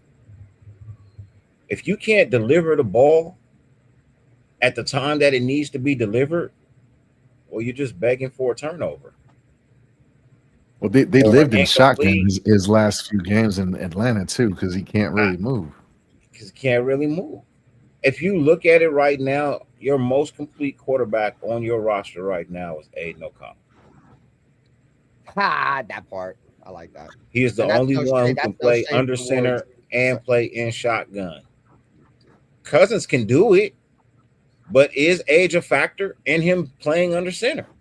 I mean, they both injury prone if we keep it a being. So I mean, if we keeping it a buck, I really do think this team has a better chance with Aiden O'Connell over Kirk Cousins, but it just needs to be seen. It just needs to be seen. So this is his chance. This is his opportunity. Don't blow it. Don't blow it. I want Kirk Cousins to succeed if he's the better option. But if AOC can actually go out there and get it done and do something, I'm not opposed to it. But I want to see the kid get a fair shot. I will say that. I want to see the kid get a fair opportunity to go out there and fight for the position. Not just be glanced and looked over just because you're paying somebody else more money. So what? I know a lot of CEOs that make a whole lot of money. They're not better than the people that make the money for them. All I got to do is I got to add this fan base will flip their shit if Kirk Cousins gets hurt and AOC trots on that field and they don't see Fernando Mendoza. Mm-hmm. But I'm with you. Like I would understand because again of what I think of Fernando Mendoza, I think it's going to take him a full season to just digest the NFL. But this fan base will flip.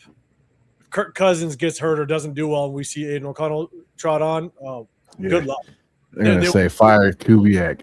Yeah, it's got to be Aiden O'Connell to start with Fernando the backup. There's no way that Aiden O'Connell can be behind.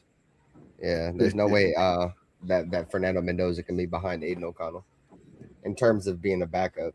They're gonna lose their shit like it'll be signs tank for Manning at the stadium by the end of the year. So that's why it's either you start. It's just like you either start Aiden O'Connell or you trade him. You guys think that there's a real deal possibility that they could trade Aiden? I've been seeing that shit too. They're saying that the Raiders might trade Aiden O'Connell. I thought that was the goal. Okay, that's what I thought. Because he's the shorts and t-shirt champion without pads on, right? However they say it. My bad. But he goes out there and he throws darts when the pressure ain't on him, but you put the pressure on and it's a different story. So we'll see. With better coaching and better scheme and hopefully better offensive line play, we're starting with the center right there with Linderbaum. I don't want to get ahead of myself, but I'm not expecting a lot, but I'm expecting to be better for sure. I mean, the last time the Raiders teamed up a young center with a young quarterback, it worked out well. You know what I'm saying? We had Rodney Hudson and Derek Carr. So, I mean, we got it. That's why that one year when I had made that did that whole stream based on the 2016 Raiders compared to this season's Raiders. I was just primarily looking at how the team had built the team around Derek. That was like the last time the Raiders had went all in on a quarterback, in my opinion. And shout out to Reggie McKenzie, dug the Raiders up out of that deep ass hole with Jamarcus Russell's contract and, drafted Derek and Khalil and then, spent a bunch of money on the offensive line, got in Gabe Jackson, brought in Rodney Hudson, and did it the right way. And the reason why I made that comparison is because I think that's the only way we're going to get any actual hope out of Fernando. Like, we got to hope the Raiders do it the way they did it when they did it with Derek, bro.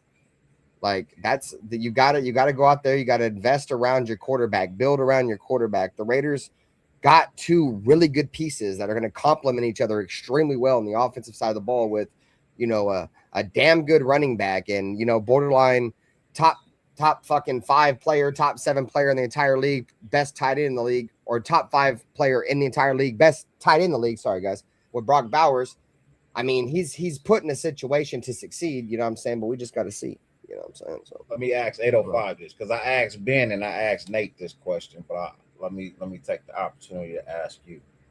How would you feel, or what would be your reaction if you saw Brock Bowers lined up and placed in position as our number 1 wide receiver, not a tight end?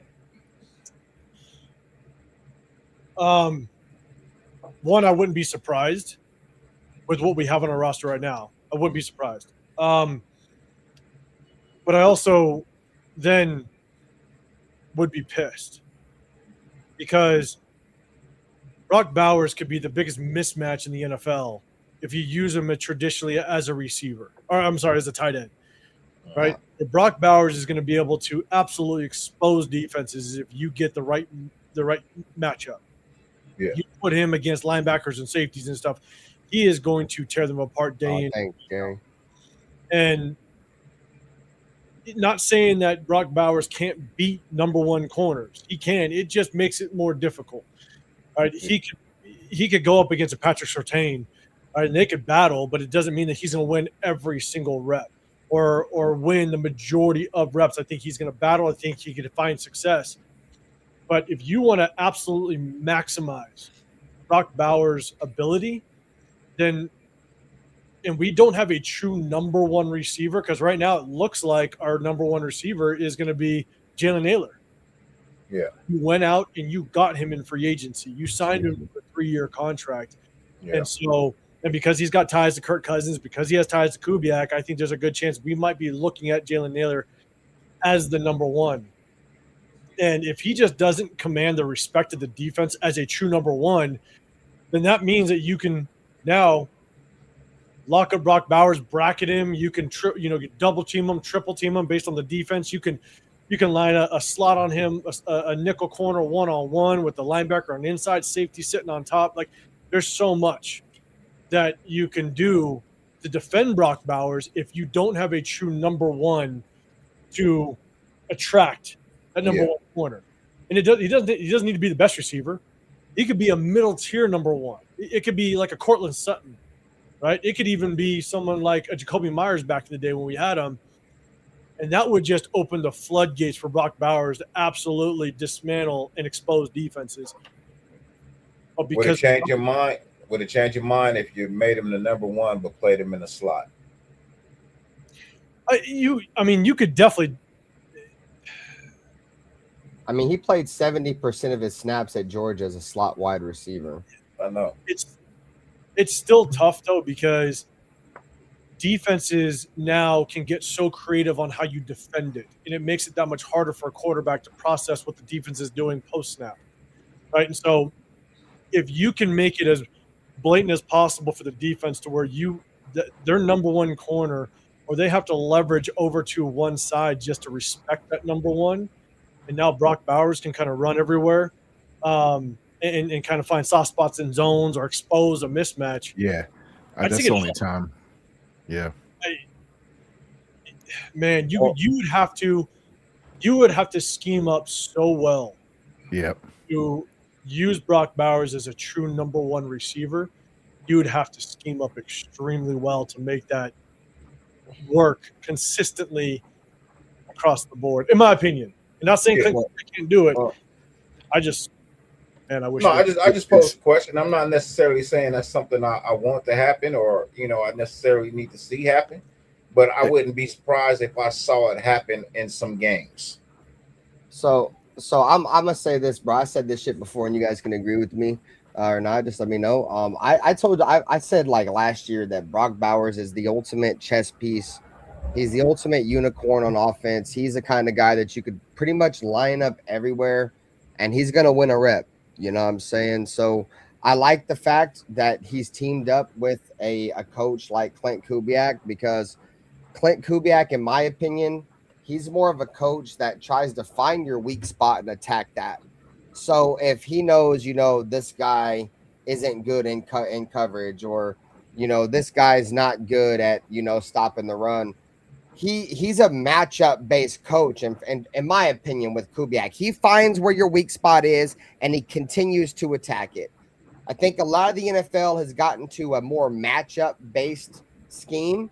That's why you're seeing these bridge corner safeties with Kyle Hamilton and Petrie and the dude from the Seahawks now, because the NFL is becoming less, obviously concepts and schemes go into a lot of things, bro, but coaches, the better coaches, if you look at the Niners with Kyle Shanahan and Sean McVay, bro, what they do is they just find your weakest defender, and regardless, this guy might not be the best player on your offense, bro, but he knows that this guy is better than that guy, and he's going to do a motion or whatever to get the better exposed. Yes, he's going to get the matchup he wants. And that's the reason why I love Brock Bowers so much as a tight end, because they're going to be able to do so many things with him, ghost motion, whatever they need to do to get Brock Bowers in a spot where he's going to be on a linebacker, he's going to be on a safety. And we could talk about cliche, but yes, when he's not being a linebacker's not running with Brock, and a safety's not jumping with Brock. You know what I'm saying? So I like the fact that he is that ultimate chess piece, bro. And there's not many of those, dog. Yeah, you can move Brock around. He's a damn unicorn. He's a damn unicorn for sure. But it brings up an issue for me. Maybe you can help me out, 805. It's an issue of us constantly, Raiders, the front office, I guess you could say, is we're constantly getting players and then playing them out of position or switching their positions, and that it's like moving Brock from a tight end to wide receiver. It wouldn't really matter because he's a fucking unicorn. But one of the ones is JPJ. They moved him from center to guard. Or some people say he was never a center. They drafted him to play guard. But what do you think? I think it's tough because obviously he won the award for the best center in college football, right? So he can at least play the position. Can you play it at an elite level in the pros? That remains to be seen. I have no clue what happened last year. This is what pisses me off, is that you have a player that we drafted in the second round and you have a coaching staff of Pete Carroll and his son that it felt like they were just playing games with him. Like, there's no world where Will Putnam should be playing center or what have you. But then you play games, obviously, with Jordan Meredith as well. And you take a guy that's never played center before, but just came off of being a top 15 guard in the National Football League in 2024, and say, oh, well, shit, let's put him at center, which it made no sense at all. So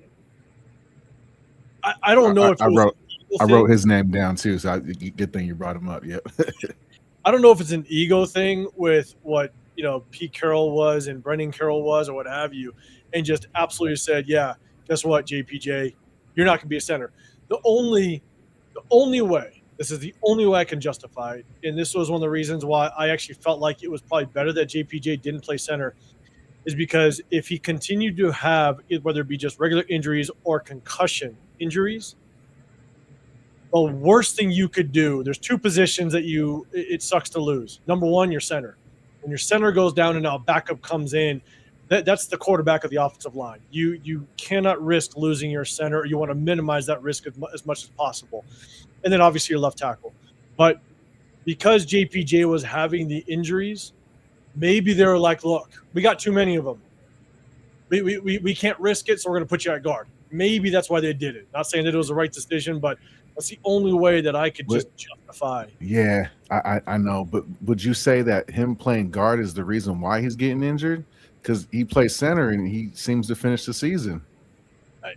I think the reason, and it's tough because guards typically pull a lot more than centers, right? And so they're getting out on screens, they're pulling and kicking out linebackers, and then they're leading up to the second level. And so you're going to have more contact at a distance.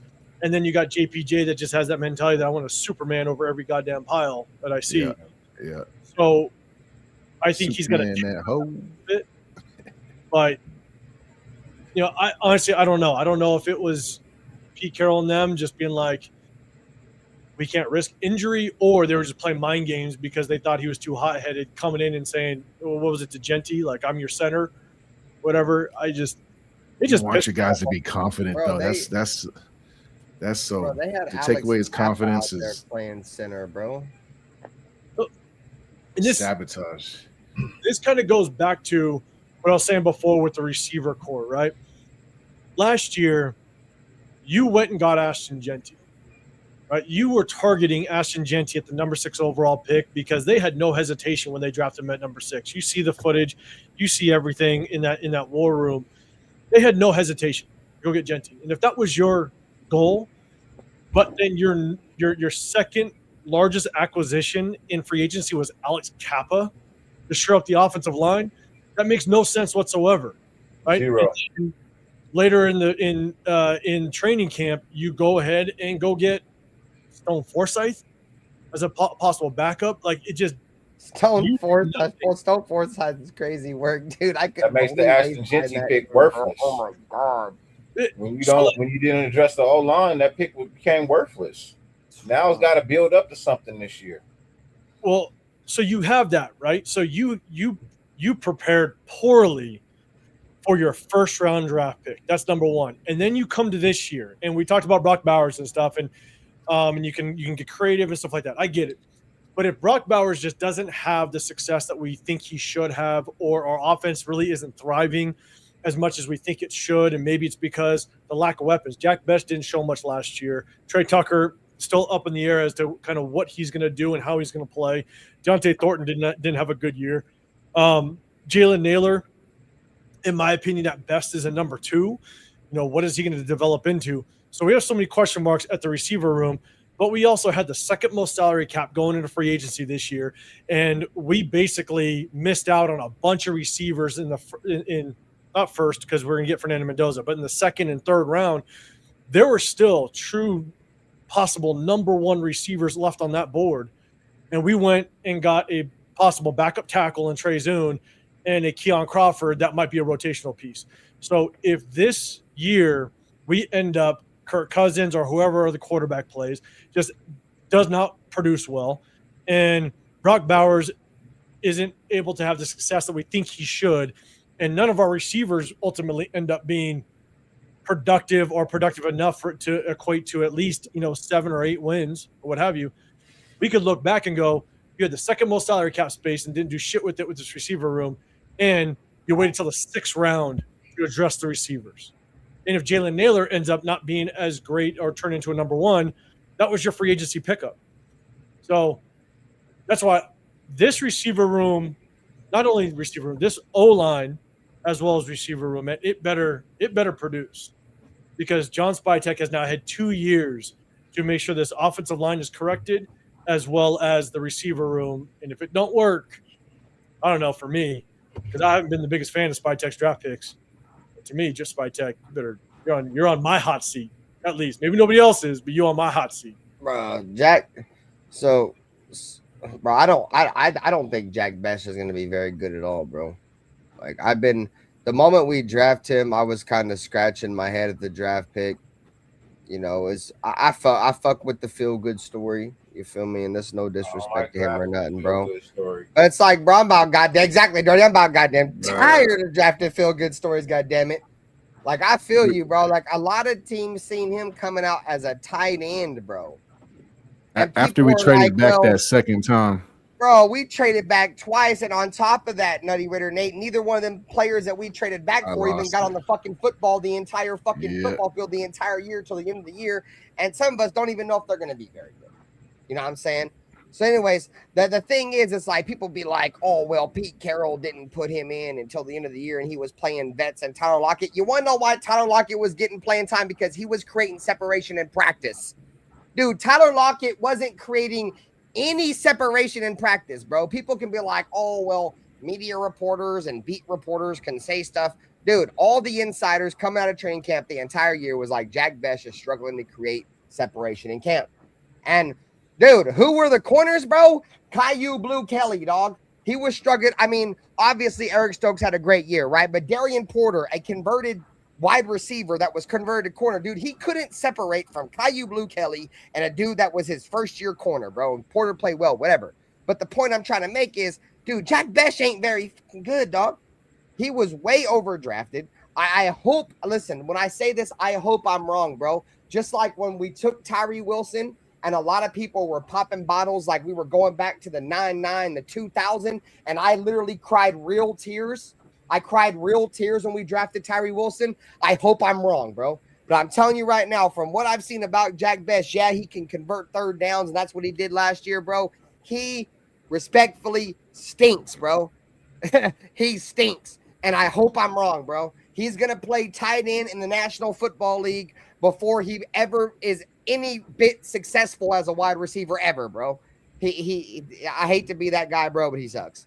And in my opinion, he's one of them players that has the biggest to prove because we invested a second-round pick in somebody, bro. When you draft somebody in the second round, I don't want 20 catches and barely any yards. This dude, when you draft somebody in the second round, you're expecting an immediate impact, at least somebody who's going to make a name for themselves. And I don't want to hear Pete Carroll didn't get him out there. He sucked. He sucked the entire year, couldn't create separation in camp, and that's why he didn't play.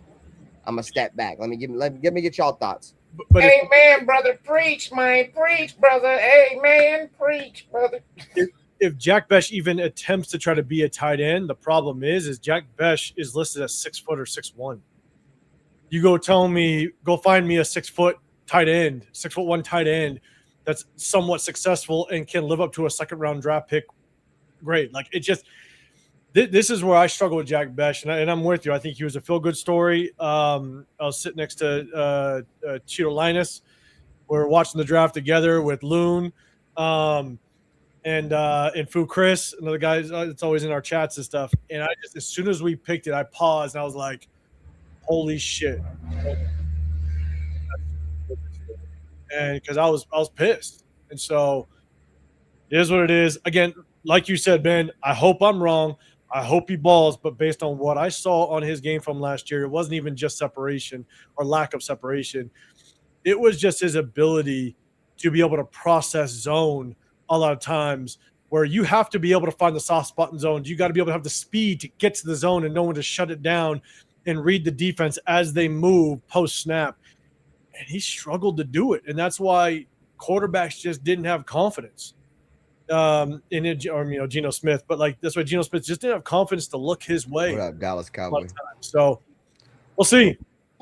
I hope he improves. I hope he lives up to a second round draft pick. Yeah, you would have his blocking would have to improve for me to move to tight end. I don't see him as a good blocker. Like a Delaney Walker. You guys remember him? Bro, let's just say this, man. This is his year, bro. If he don't pan out this year, bro, I don't see him getting another opportunity. I just don't. I feel like this is one of those front offices that's not going to sit around 3 years and wait for you. You know what I mean? You either get a hold of it in the first 2 years or you go bye-bye. There's no reason for me to sit around and just hope and wish and pray that you finally get it in year 3. No. Ain't nobody got time for that. I need you to have a full grasp and concept by year 2 of what it is you need to do. It's not that hard, bro. You need to run better routes. You need to be a little bit faster. You know, you need to be able to help the quarterback out. You need to be able to set a block.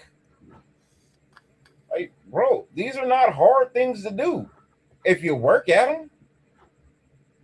And you should have been working all year 1 and this offseason to be better for year 2 because you know you didn't do shit in year 1.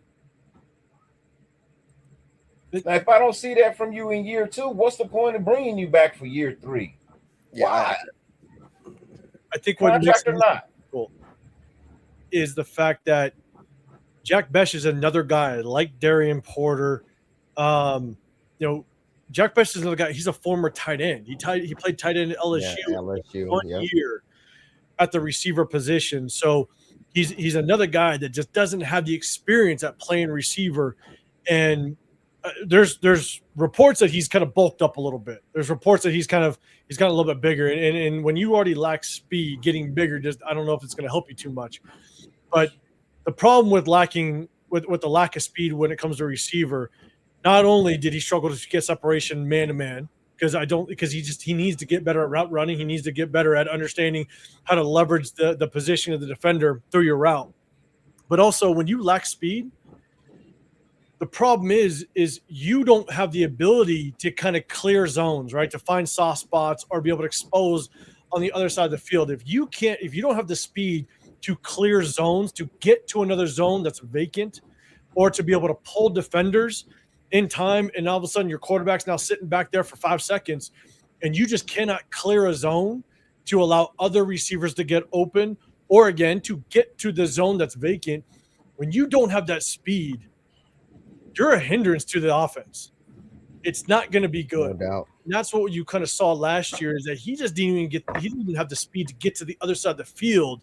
No. To get to the vacant zone. And so when defenders know you can't get there, when defenders know you don't have the speed to be able to clear zones or even get out of zones in time, they're not going to respect you.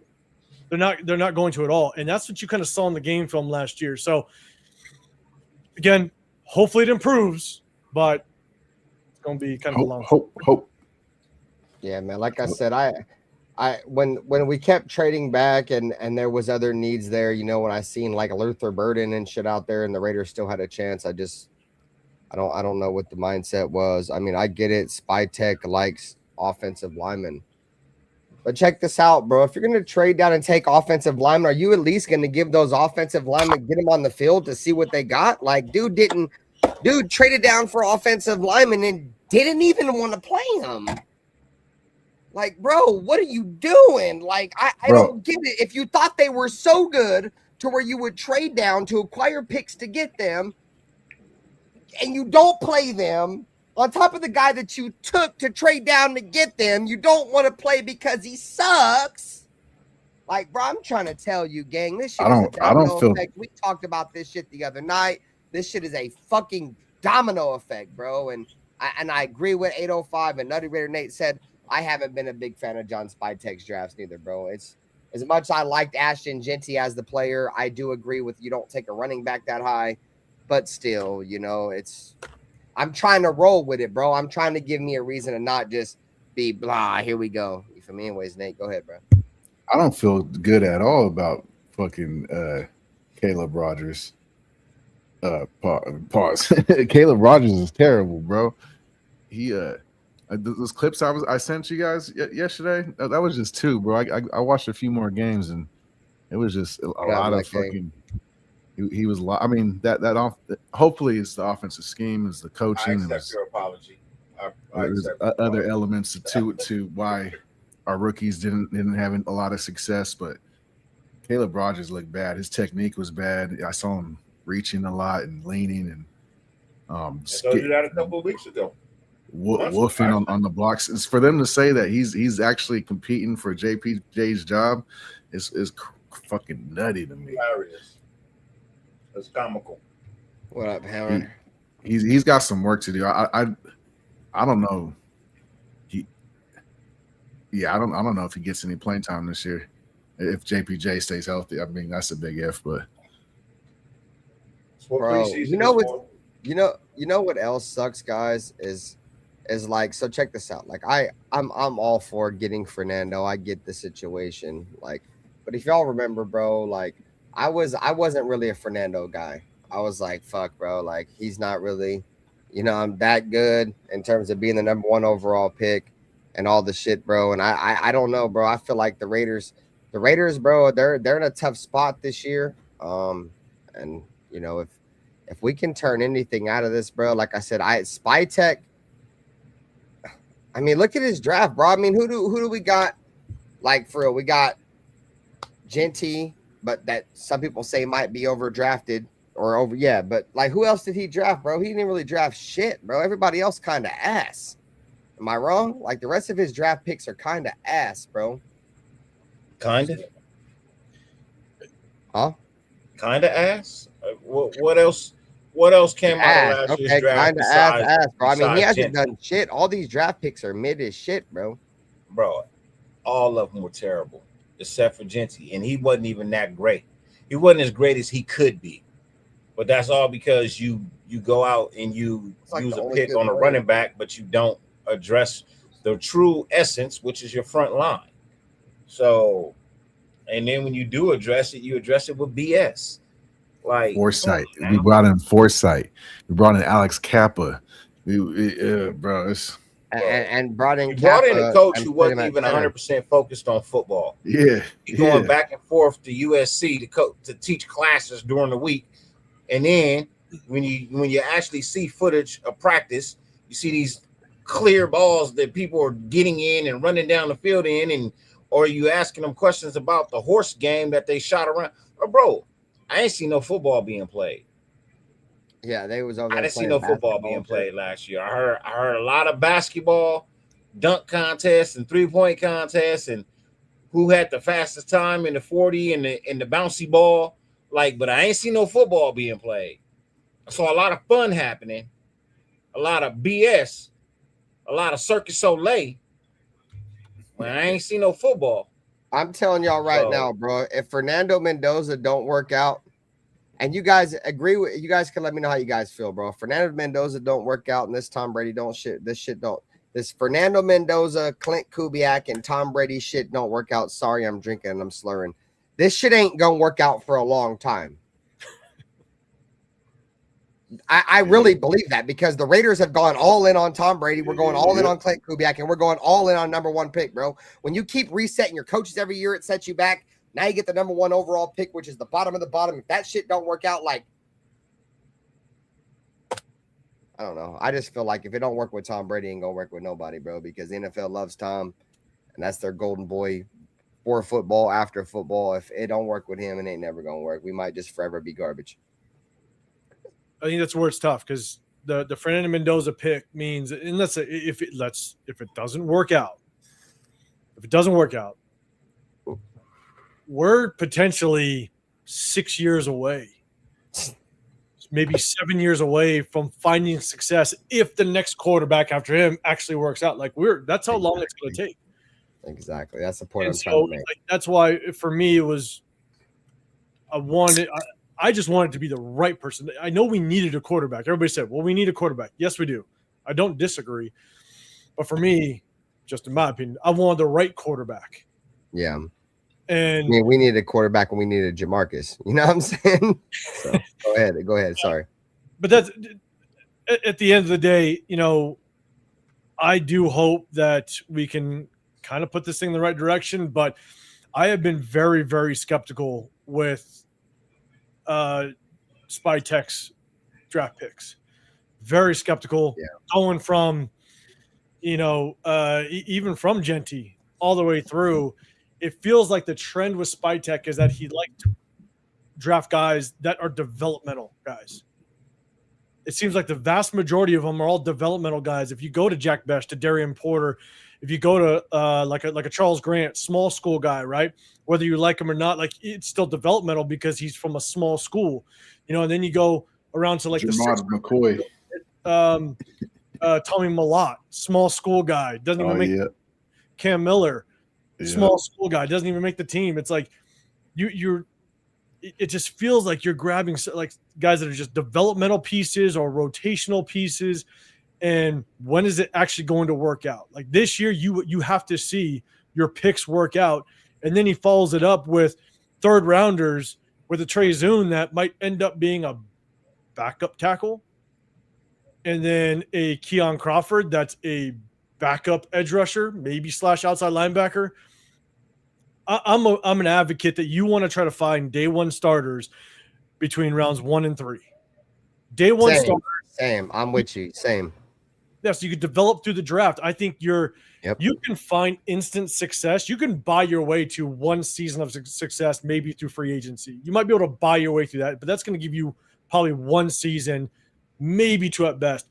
But the way you find consistent success is you build through the draft.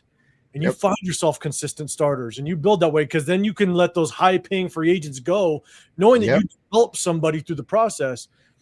And that's on a low deal. Low deals are everything, bro.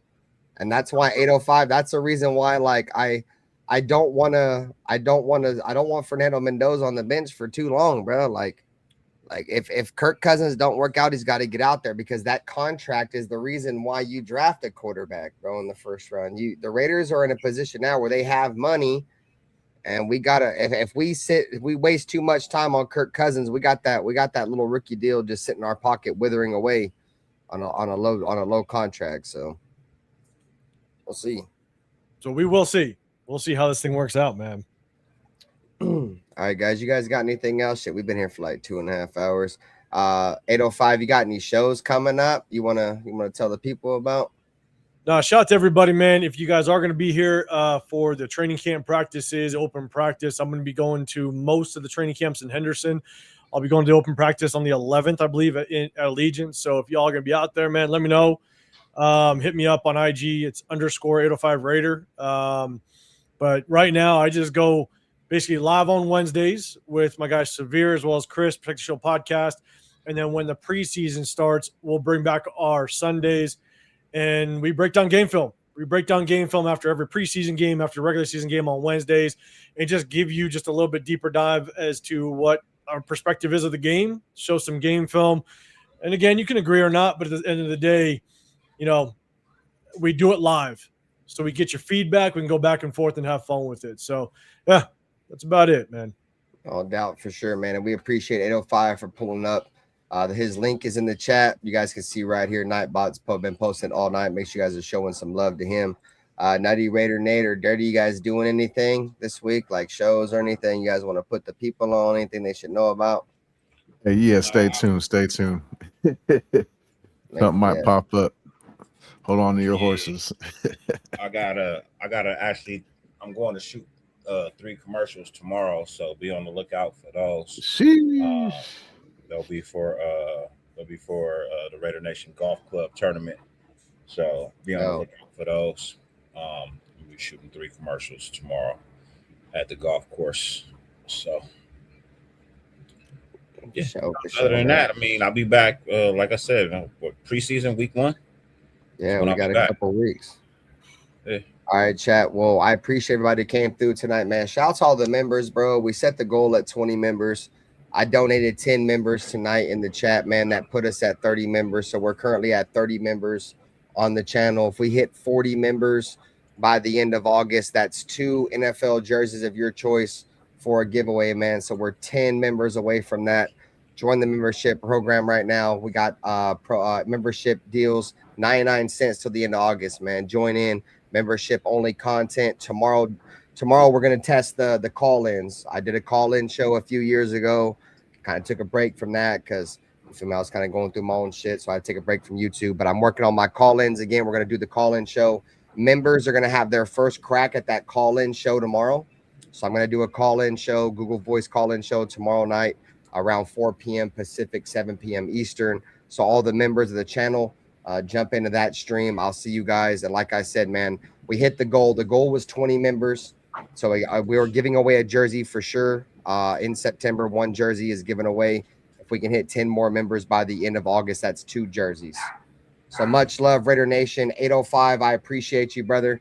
You feel me? You can do great content over there, man. Continue to support my brother, as I posted his link several times throughout the chat, man. We appreciate any time that he's given us, as much as we appreciate all your guys' time. So for 805, for Dirty Raider, for Nutty Raider Nate, for Raider Ben, this has been the Just Win Baby podcast here on the Silver and Black Lounge. And until next time, man, you guys know what time it is, man. Go Raiders, everybody. You guys have a great night. I'm all right now. I'm all right now.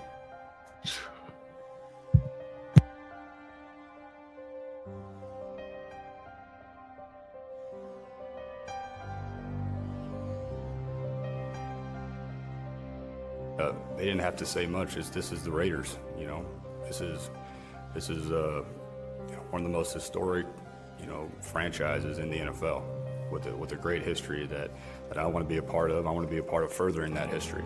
You know, when you say commitment to excellence, okay, and you look at the walls around here, you look at the players on this wall, and there's a history. There's a history of Hall of Fame players here. There's a history of Super Bowls, and that's. And with all this situation and all this shit I went through, the biggest thing that I took from it is I don't give a what everybody has to say. Truly, I really don't give a. Play clock down to 1. Williams batted up in the air, and it is picked. Crosby. He has been a beast. We do believe that this is a game psychologically of intimidation and of fear. I don't mean cowardly fear, but fear. But the Chargers and all those teams. No, to be honest, I don't like any of them. I hate all teams. The other team's quarterback must go down, and he must go down hard. But the Chargers. What I call the vertical game. We were going to stretch the field vertically. When we came out of the huddle, we weren't looking for first downs. We didn't want to move the chains. We wanted touchdowns. We wanted the big play, the quick strike. It's number 1 to say you want to do that. It's number 2 to say that you have the players to do it, but it's number 3 to do it. Hard. Try not to make mistakes, but don't worry about mistakes, because there's only one thing that counts. Just win. Your commitment to excellence and your will to win will endure forever. You will not get